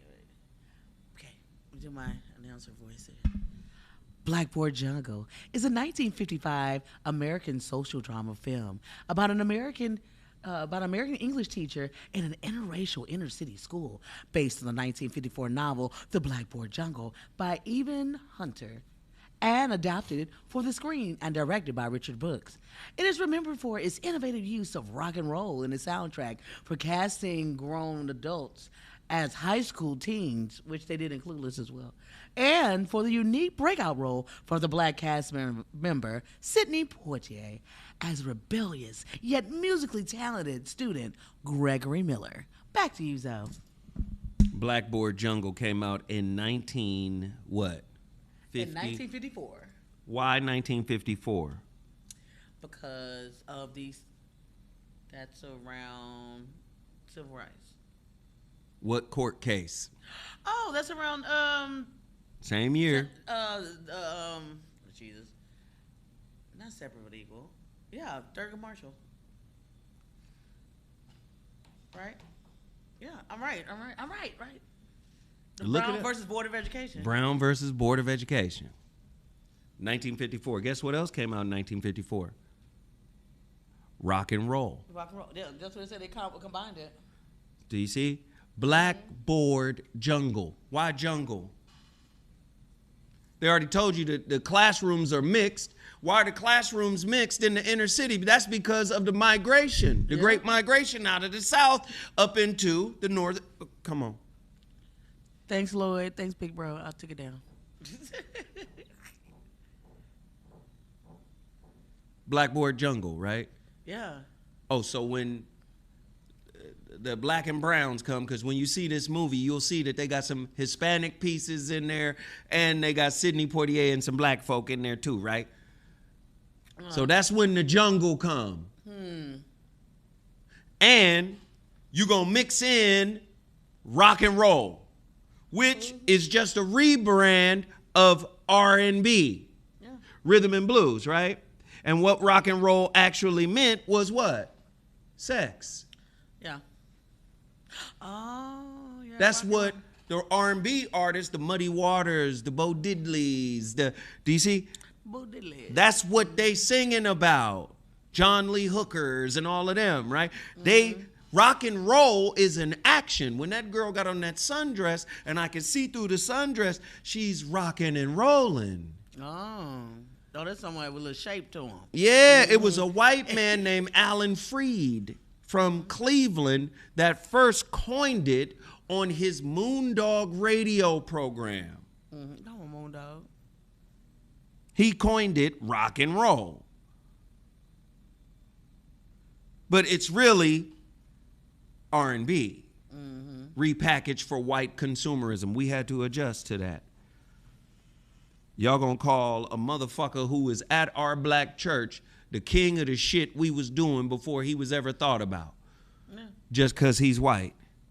Adaptation. Yeah.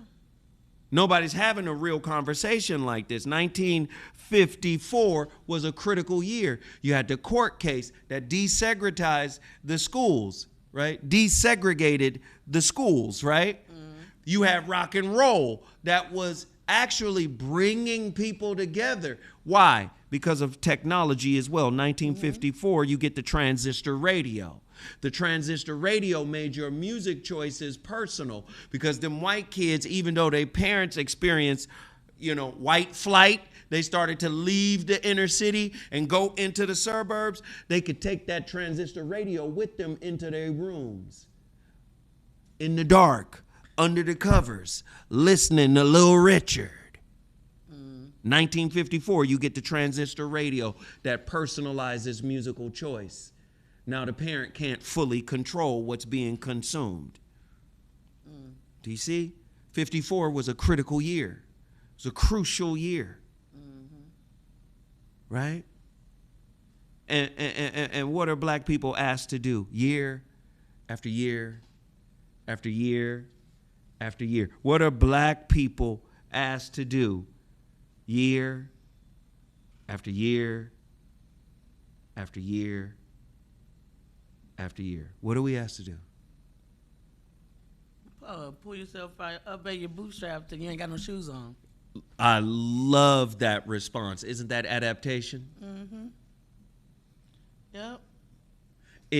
According to psychology, when that child is not properly attended on by the parent. See, you got a parent that lives in your home and you have a governmental parent. The invisible titty. Do you see? Yeah. Do you see? That governmental overseer, overlord, officer, parent, whatever you want to call it, can greatly and adversely affect how effective your parent group, who your parents are in that environment, they can greatly affect that. Am I right or wrong? Absolutely. Okay. You say, oh, this is a long, nuanced discussion. The kid was wrong. I'll give you that. He overreacted. He killed somebody. But can you make that argument if he says, I fear for my life? Because these kids were bullying me the whole damn time. Can you make the definitive argument that he went too far? If he feared for his life. If a police officer can say that kid, y'all know who I'm talking about in Ferguson, Missouri? Who am I talking about? Ferguson was he was bigger than I thought he was. Yeah, why can't I think of his name right now? Ferguson was George Floyd, wasn't it? Nope. No, it was not Fidel. Mike Brown. Oh, I thought Mike Brown was New York for some reason, but he was there, yeah. He was big, and I feared for my life, right? If the same argument can work for white police officers, I feared for my life. How many times do you hear, I feared for my life, which is why I killed this unarmed black guy? Exactly. And Philando Castile. Philando Castile, yeah. They said Antonio Brown, Mike Brown. It's Mike Brown. Not Antonio Brown. Antonio Brown played with the Steelers. Well, used to. They say it all, police officers say it all the time. I fear for my life. How come that didn't work? And this is a stand your ground. So according to the notes that I'm getting, your response has to be proportional to the offense, to what's happening. So they're saying this is why we got him on murder, because we see his response to the little white kid as too much. It wasn't proportional. But what if it was cumulative? That's what it was. Yeah, and the thing is that some people were asking like, well, why other people in town didn't step up and stuff like that. In a town, well, now it's going to be even more. This is the equivalent of the slave master whooping the slave in front of the other ones and beating them unmercifully, because so to show you, you say something and see what we'll do to you. I don't have no problem doing this one in your face. You want some of this? You can have some of this if you want to. Mm-hmm. Get out of line again. Mm-hmm. In that town, I'm sure, baby, you could. Hey, baby. Dumb. They gonna have more. They're gonna feel more empowered. I guarantee you, feel more empowered. More of them gonna come out in that same town. I bet you one of them white boys can kill a black boy, and he'll be at home sitting with his parents the same night. Jennifer just purchased a book. I want to say thank you so much, Jennifer. I appreciate you. Emad just purchased a book. I want to say thank you so much. Welcome into Zoe's Reading Room. Zoe's Reading Room will take effect on June 27th. June 27th, Zoe's Reading Room. It's really a master class where I break down and disseminate all of the architecture within my latest book. And I know it sounded like I was coming at Jamel Hill. I was not. It's just that I have heard, I have heard the survival. That's what our black people have been on. Yeah. That's what my thesis, my dissertation today has been about, is we're always asked to survive. Our adaptation is creative. Our adaptation changes the world. People said, somebody in here said vote. Vote is a Latin word that means wish. Now, am I saying votum is the word? Am I saying you should not vote? No, I'm not saying you should not vote.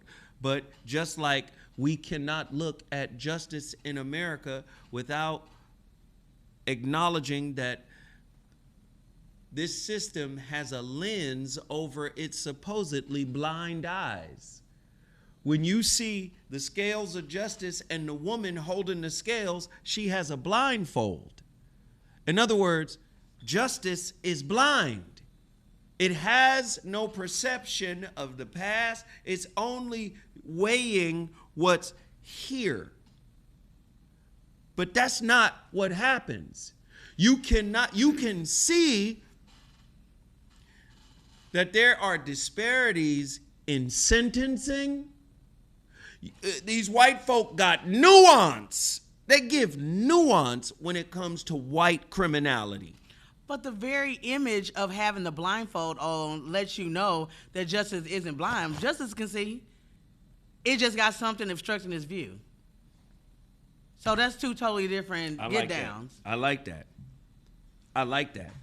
But I think white people have this, like I said, this cataracts of black people started off as our property. Mm-hmm. Why should I treat them fairly? I have devoured people from all over the world. Mm-hmm. Why should I consider them my equal? Look what they're doing to the Natasha dolls. I got that story. It's in there. Where is that? Now that's happening in China. Yeah. I don't see where it's at. Hey, while she's looking for that, I just want your honest opinion. What do you guys think about today's conversation? Does it resonate with you? Do you disagree? Does it move you? Am I giving you some solid ideas, some solid points, some thoughts here? You tell me. What are your thoughts? Great show, Zoe. Have a great day and a safe and peaceful weekend. Thank you. Man. So-called impartiality. What are your thoughts on today's topic? Please, let's interact with each other. Where was the other white people spectating. What were the other white people doing? Spectating. I'm sure they're all not bad. Where were the good white people? Okay, be nice. The goddess Ma'at never wore a blindfold. Great one. Ghetto Gourmet. Nasheed Water says this is a deep episode. Y'all talk to me, man.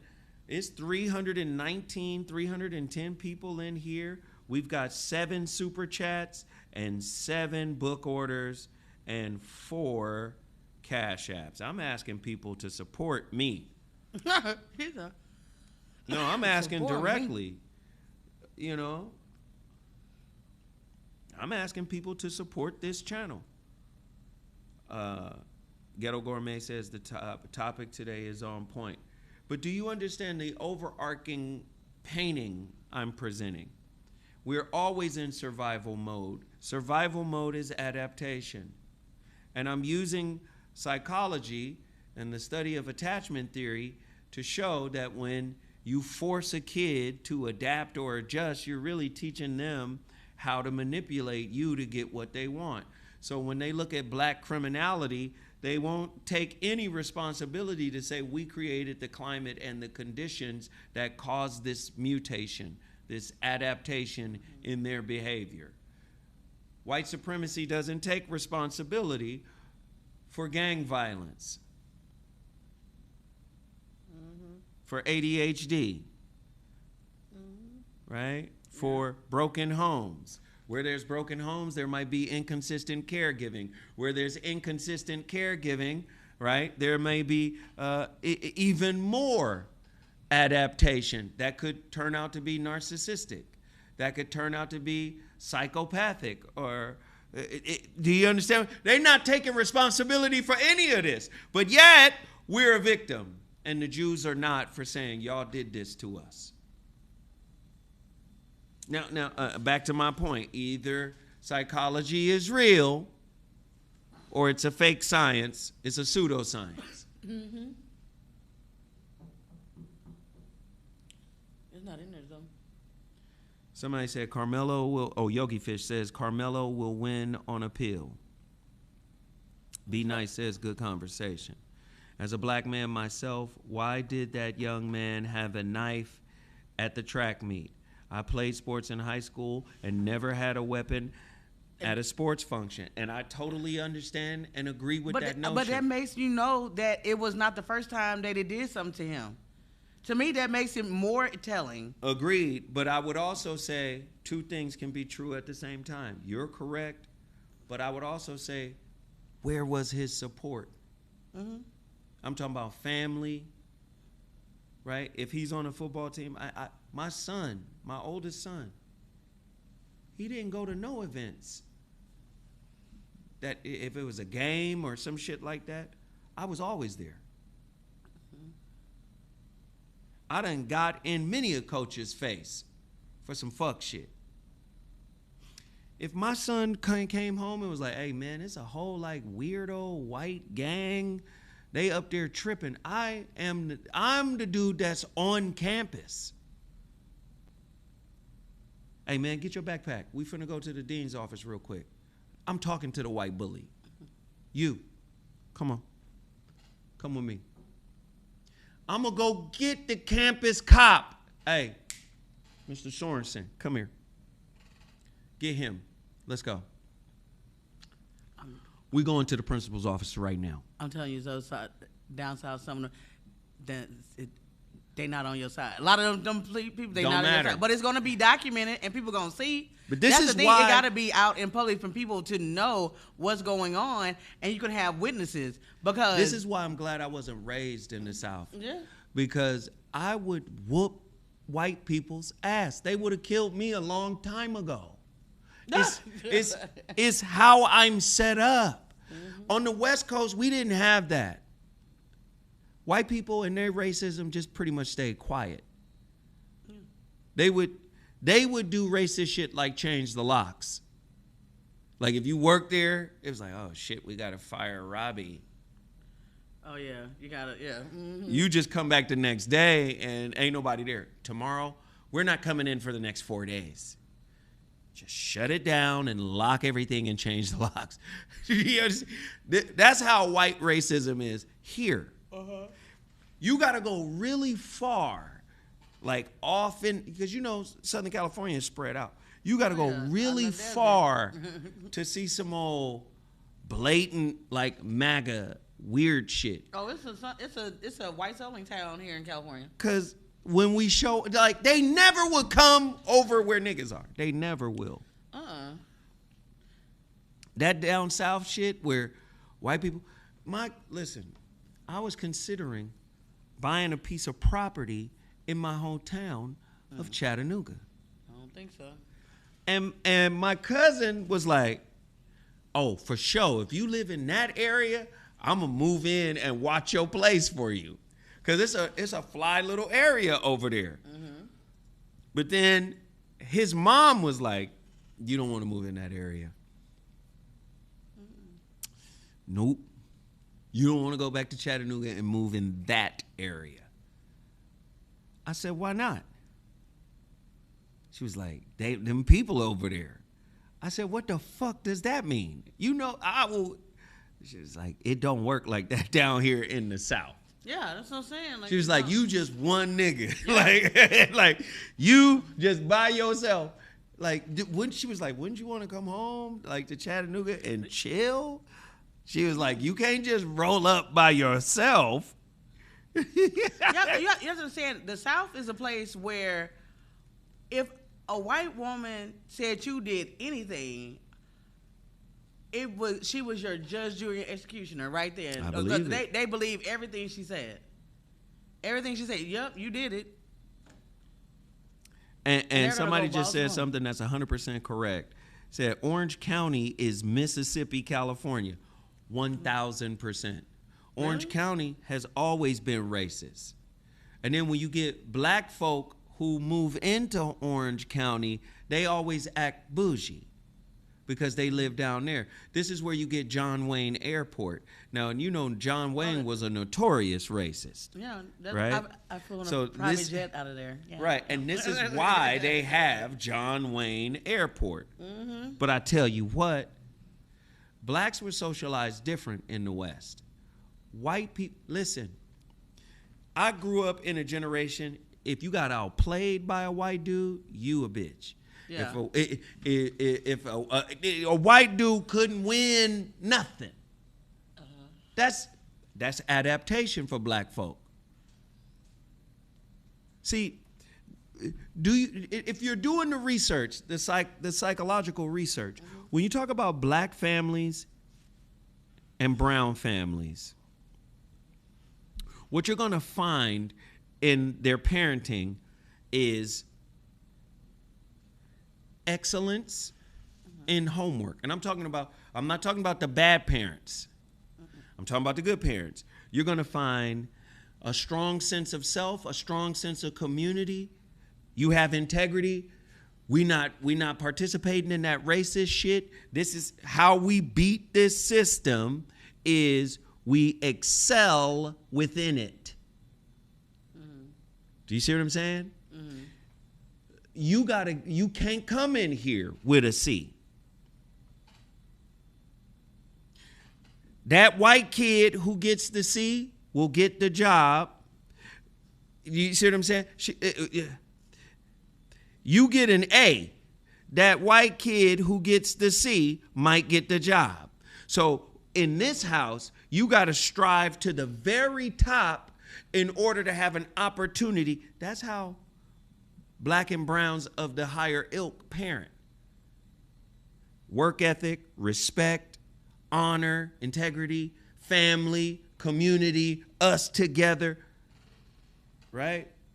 And typically, they don't have any racial notions. Why? Because they're setting themselves up for social mobility around those fucking racial barriers. So in the upwardly mobile black family and brown family here on the West, and even on the East Coast, Southeast as well, what you have is accomplishment will trump racism. And That's not true. Because there are many niggas who get their wake-up call. Oh, they will. I'm telling you, I've seen nigga written spray painted on garage doors, on people's houses and stuff. Come on, man. Listen. And they don't care how much money you have, and and go to church. Oh my God, hey, Denise. In the 90s, I love my big cousin Craig. You met my cousin Craig. Oh, you talking about your fine cousin that came to the thing? Hey, Craig. Stop. My cousin Craig, man. Let me tell you something, man. My cousin Craig, it didn't matter, man. Like, LA is spread out, right? It's super spread out. If I was dating a girlfriend, I'm in Pasadena. My cousin, once he got that car, he got him a little Toyota, a little Corolla. He had it clean, did him up. We have movement. Hey, boy, we went all the way from Pasadena to Fullerton. Now, Fullerton is in, like, Orange County area, Brea, Fullerton, Anaheim, and, it's over there. And it was a sister, that we went. My cousin was like, I'll take you to kick it with this girl. She was cool as fuck. I don't want to say her name, but a little chocolate pretty girl, right? I don't want to say her name, but we went out there to see her, and we was chilling. It was all love. Me and my cousin, we was a fool. Oh, no, I'm sure. We pull up on a Sunday to her church. Yeah. Oh, you went to the church? We went to the church. And this is before cell phones and any of that shit. We out there at the church. Like, what's happening with it? Is this what you prayed for, girl? That was the first time I saw some blatant racist shit in Southern California. I've never seen it in Southern California. I was like 17, 18, maybe 18, 19, at the most 19. But me and my cousin, we roll up and we see they little church bus. On the side of the church bus was spray painted a dick. Eat, spew, niggers. Eat spunk or spew or whatever, niggers. I was like, that's some down south shit right there. I had never seen anything like that on the West Coast. That was the first time I saw it. But my uncles had schooled us. He was like, well, Orange County is one of them little pockets of weird whiteness. Yeah. And the church is right there. They probably did it. Listen, we standing, literally, me and my cousin, we was a mess. We standing, and we can hear the choir, we just standing by the fucking van. Because we're not going to walk in. The fuck? We're not finna join church. I'm gonna let you outside of the church. But what was cool about it was we got there like 10 minutes before they let out. And when they let out, she was like, hey, y'all made it. I said, what the fuck is this? She was like, oh, yeah, it's crazy down here.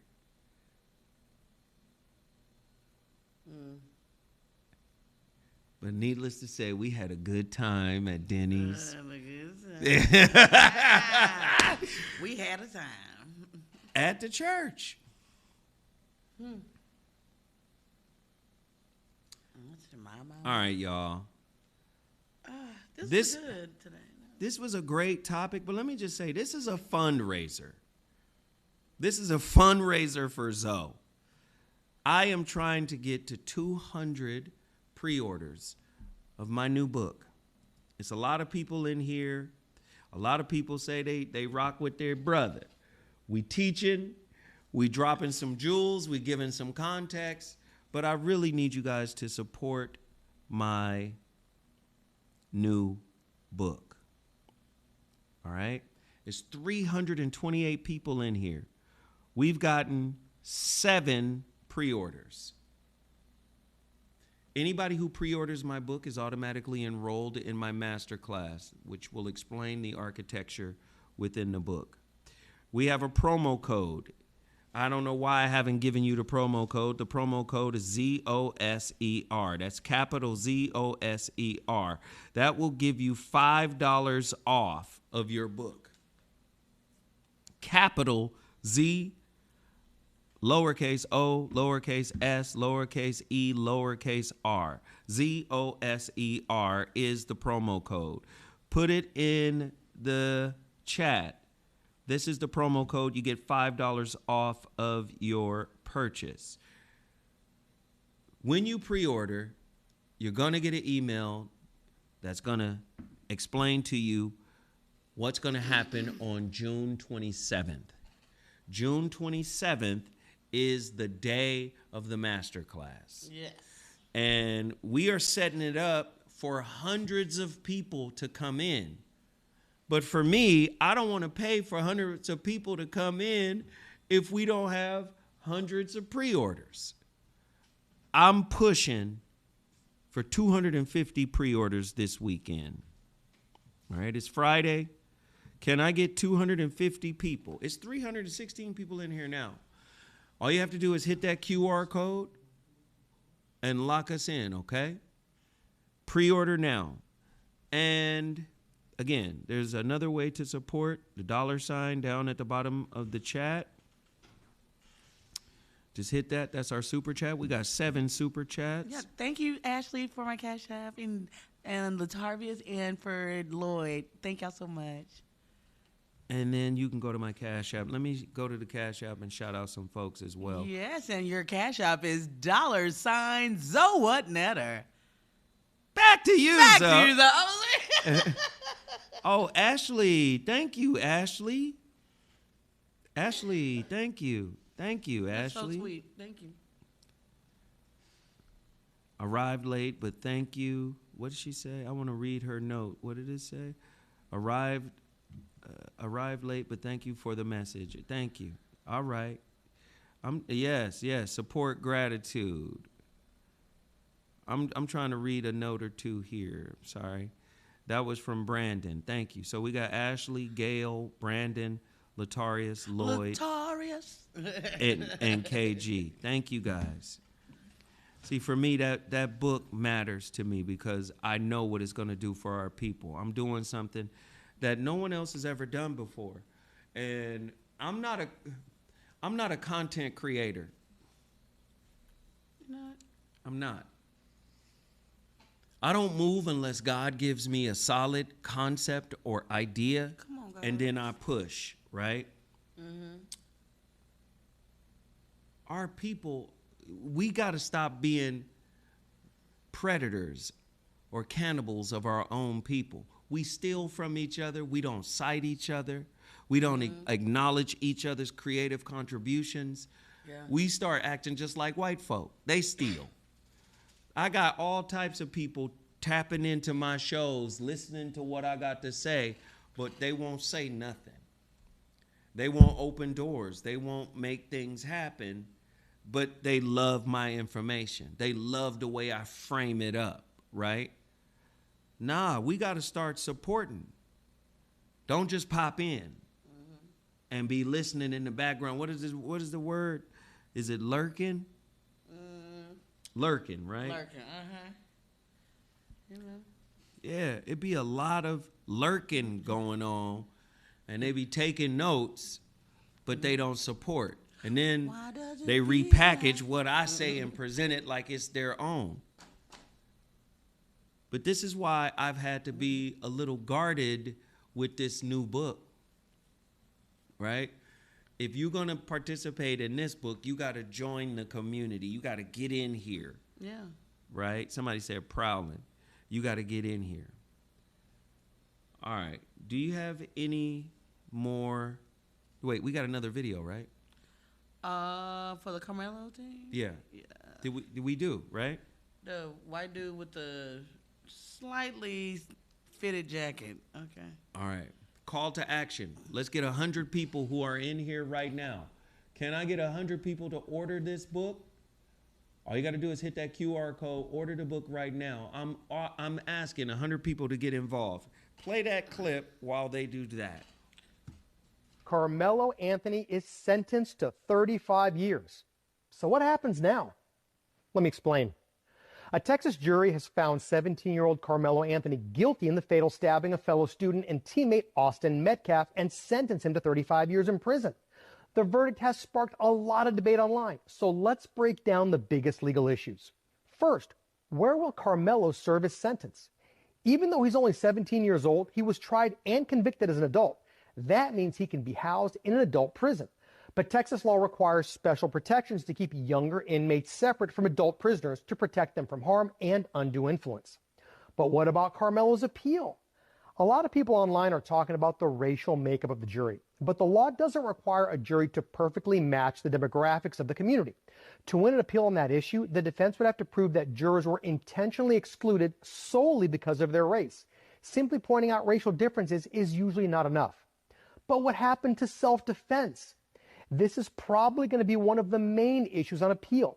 Under Texas law, the force used in self-defense has to match the threat.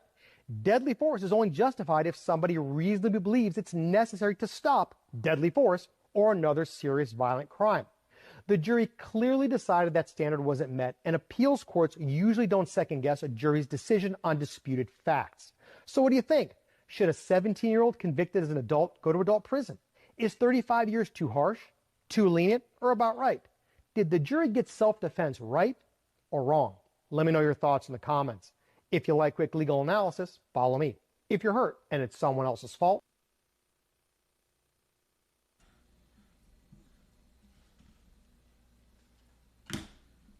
and throwing a kid's life away. Is the prison process going to make them better? Is it going to enhance them? Or is he going to be consumed?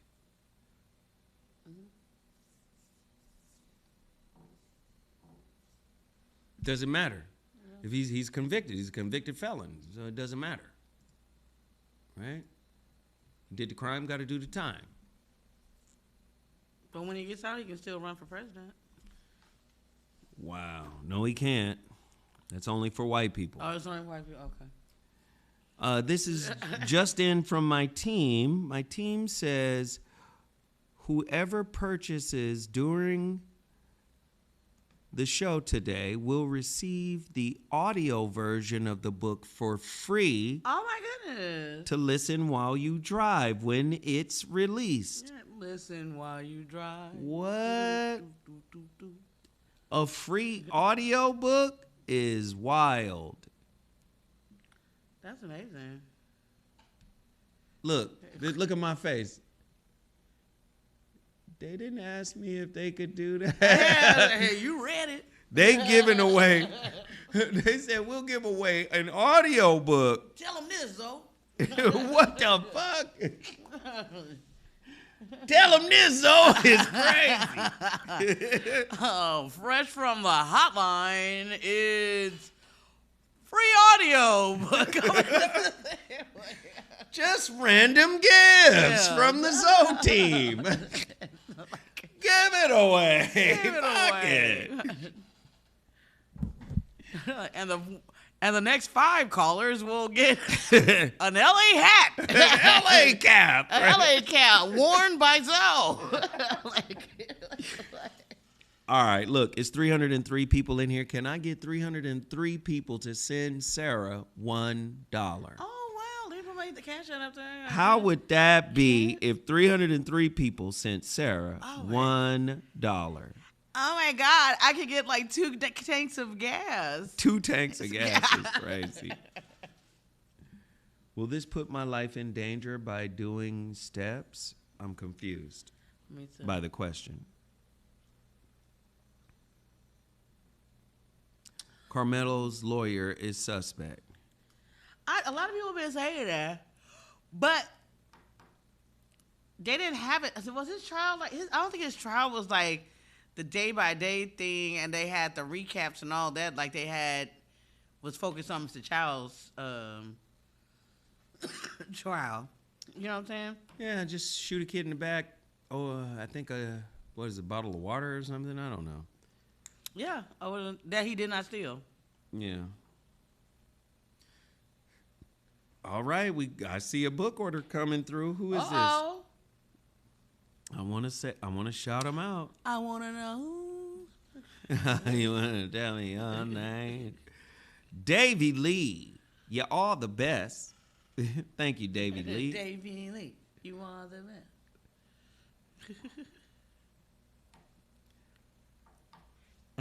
If you want to say something to Sarah's Cash App, log on to $. Sundays with Sarah.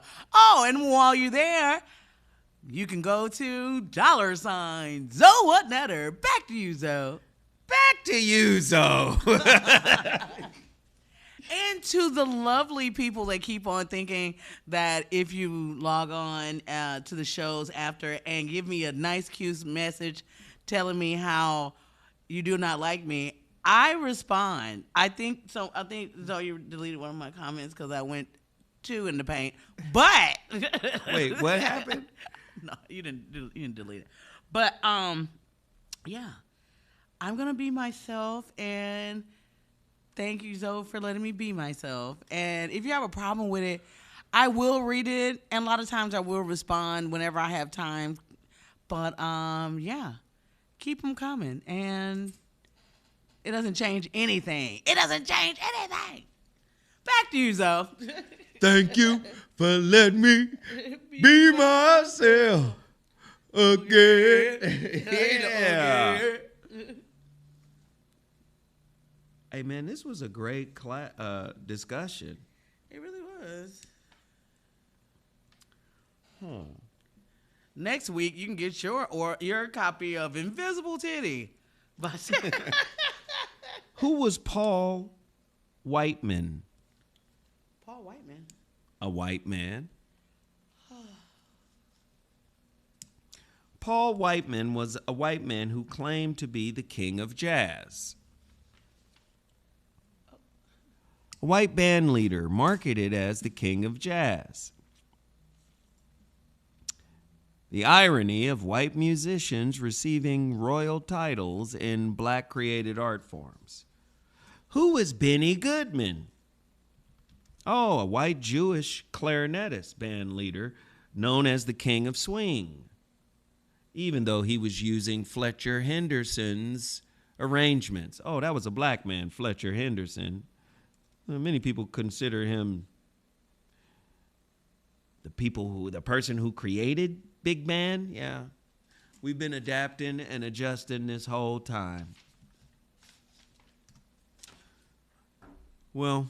Oh, wait. Oh, shit. Oh, no. I guess we're done here. How long have we been on the air? 2 hours and 18 minutes. All right. I hope you guys enjoyed today's show. I will say this.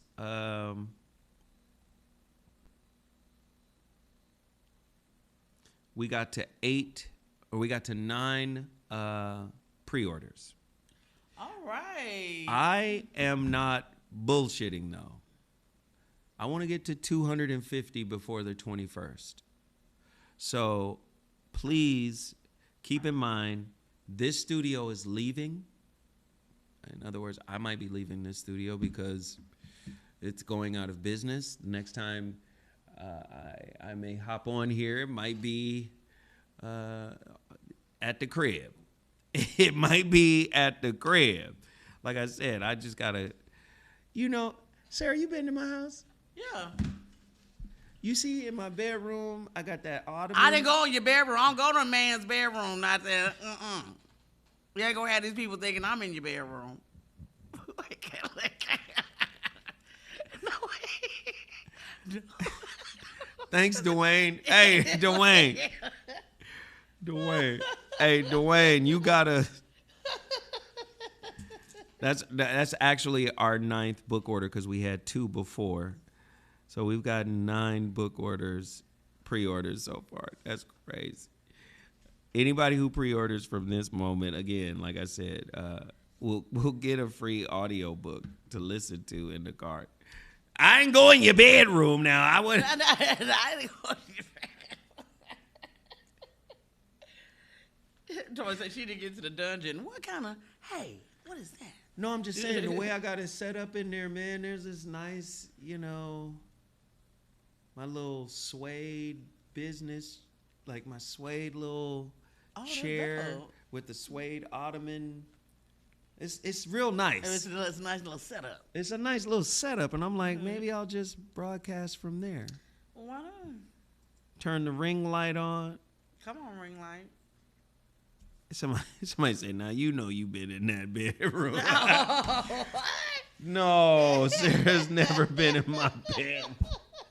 Somebody, now you know. Black people, man. Hey, that's another thing I love about black people.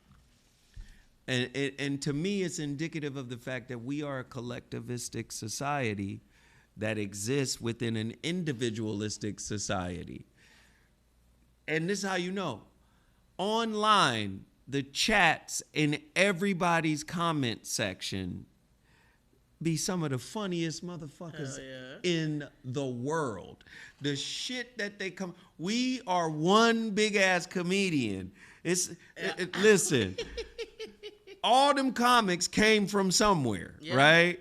Richard Pryor, Bernie Mac, listen, we as a collective are funny than a motherfucker. Yeah. And you see that in the chats all over the place. Oh. You see it in here. Oh, yeah. The people, the Saints always, they be in here. Your head hit the headboard. What? They talking about you, Sarah. Oh my God, Lord! I am a saved Christian woman. Wow, that's just the heathery. The heathery. No, it's my brother. When you came to my place, what was it for? We were doing something. I don't know. I came over twice. One time I came over because the guy that I was dating, dick wasn't shit, so I had to come get some pills for him. Oh, yeah, that's what it was. Okay. Wow. Just put him out. His dick wasn't shit, and he was rude. Hey, Andrew. I just saw Andrew. Andrew just purchased a pre-order. Hey, listen, we're slowly but surely creeping up there. Thank you, Toya. That's our 10th pre-order. Did y'all get that dollar? Didn't make it to the bedroom. Got the meal in the kitchen. What? Somebody said invisible titties is a t-shirt. Invisible titties need to be a t-shirt for real. He said, what do you mean by that? You got to get the book. You got to get the book. Didn't make it to the bedroom. Got to the meal in the kitchen. Is crazy boots. I told you, comics. Comics. No, Zoe's funny. He hangs with Britt Atwater. Thank you. Britt Atwater. Did Zoe lay hands on you? No, and then the other time I came, the day after the Bible Out had came. Listen. That house was healed. Do you understand me? The Bible Out. I have never seen nobody fatigued from praying. He was praying. My grandmother, they had a deliverance ministry, so yeah, I didn't see that. He was praying so hard. I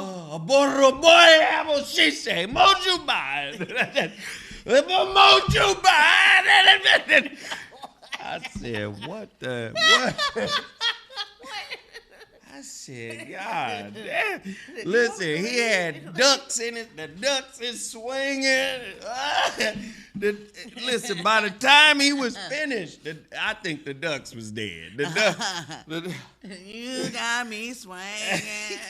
The ducks was towed up. A bottle of boy apple, she you. It was a mighty duck. He looked back. Almighty. He looked back. Hey, so pray now, pray hard. I just said, But that was the one from New Orleans, Louisiana, right? Yeah, he was. From, He was the one from, he flew in, but he ain't playing. He was in. not playing. I had a tub with like 8 ducks in it. Wait, ducks? Shucky ducky quack quack duck? You think Darkwing? You think I'm bullshit? Okay. My tub. Now I had a rubber ducky, but I didn't have live ducks in the. It was live ducks. Wow, that's crucial. And when I tell you he wore them ducks out, dragging them all over my walls, and that shell. What that? Wow. No. So they wasn't paint. That was duck juice on the wall. I'm joking. I didn't see no duck juice. I didn't like it. Cleanse the whole. Listen, the crib was cleansed. You understand me? All in my closet. Oh! Wait a minute. Oh! A bottle of boy apple shisha. Oh! What? He praying like Reverend Gerald's down the senior center where my mama be at. When I tell you, in that house, clinked. Everything. Prayed hard. No, hard. Hard. Now you pray, so you pray. Oh, come on, it's a collaboration. Wow, ducks that don't know what's going on. When I'm telling you, I'm looking at, these are live ducks. Oh, wow. He sit the motherfucker down the duck line. I said, is the duck not out? What the fuck? Just like, ooh. The feathers is gone. The duck. Mighty duck. Okay. They're like, hey. I said, what? Whoa. They said he looked like James Brown. Hey, when I tell you he was not bullshitting.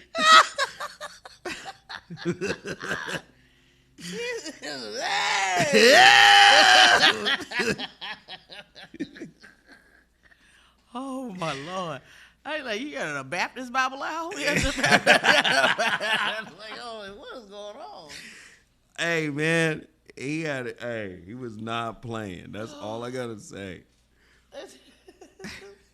Not Duck Goose. Oh, hey, I needed that spiritual protection. All right, we're gonna leave. We're gonna leave now. I appreciate y'all. And thank you to the. Let me see. Let me go to the Cash App here. And a couple people. Thank y'all so much for the call to action you did for the dollar. I was very excited. Okay, that A. Britwater. Thank you, Sean. Thank you, Toya, my girl Sonya, Jolene, Brandon, and thank y'all so much. They did it? Yeah. They did the dollar thing? Yeah. Oh, I appreciate that. And then Jolene did my numbers, 333. Thank you so much. Oh, okay. I love that. Well, listen, love y'all, appreciate y'all. I hope that we got some clarity here today. And like I said, we got 10 book orders today. And they're still going to come in. People are going to be on the replay of this. Yeah. We love y'all. I appreciate y'all. This is my Friday now. I'm done. I ain't got nothing else. You ain't got to do. nothing. We going to the cigar line? Yes. Oh, before we leave, is gonna be Knicks in 6 or Knicks in 5, or do you think it's gonna be 7 Spurs? Okay, so we're I gonna gotta transition to sports real quick. Yeah, we got to. I gotta have your take. I usually don't agree with Charles Barkley, but he's 100% right. This is an absolutely stupid team. The Spurs, they were up in every game. Yeah. They're like the erection of a 112-year-old man. They get hard for 2 minutes and then it's soft serve for the rest. Then Jimmy crack corn. Okay. Do you understand what I'm saying? It's like they can't sustain the erection. They can't sustain the lead. Right? You got a 7'4" dude. Yeah. If he had a back to the basket game, he's really been exposed. And somebody said this online, and I think this is a great idea. Take your ass and instead of going to China and doing the Shaolin shit, go fuck with Kareem Abdul-Jabbar. Absolutely. And learn the sky hook, and then you'll be unguardable in the league. Yeah, because he's so soft. I ain't gonna say he's soft. He's even when he don't jam the ball down, nothing like that. It's very like, Yeah, and then the Knicks came in. They should have lost every game, to be honest. And I'm not a hater of the Knicks, but they should have lost every game. If their coach got out coached, you guys are giving up leads every game. You're starting off great, and then you're always towards the end. You run out of energy, you run out of talent, whatever. And you're the younger team. If Wemby has a sky hook and a back to the basket game, they're unbeatable. And then De'Aaron Fox is gone.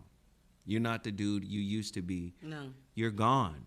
And I get it. When you're on a team and you're the go-to guy, your full repertoire of everything is available to you.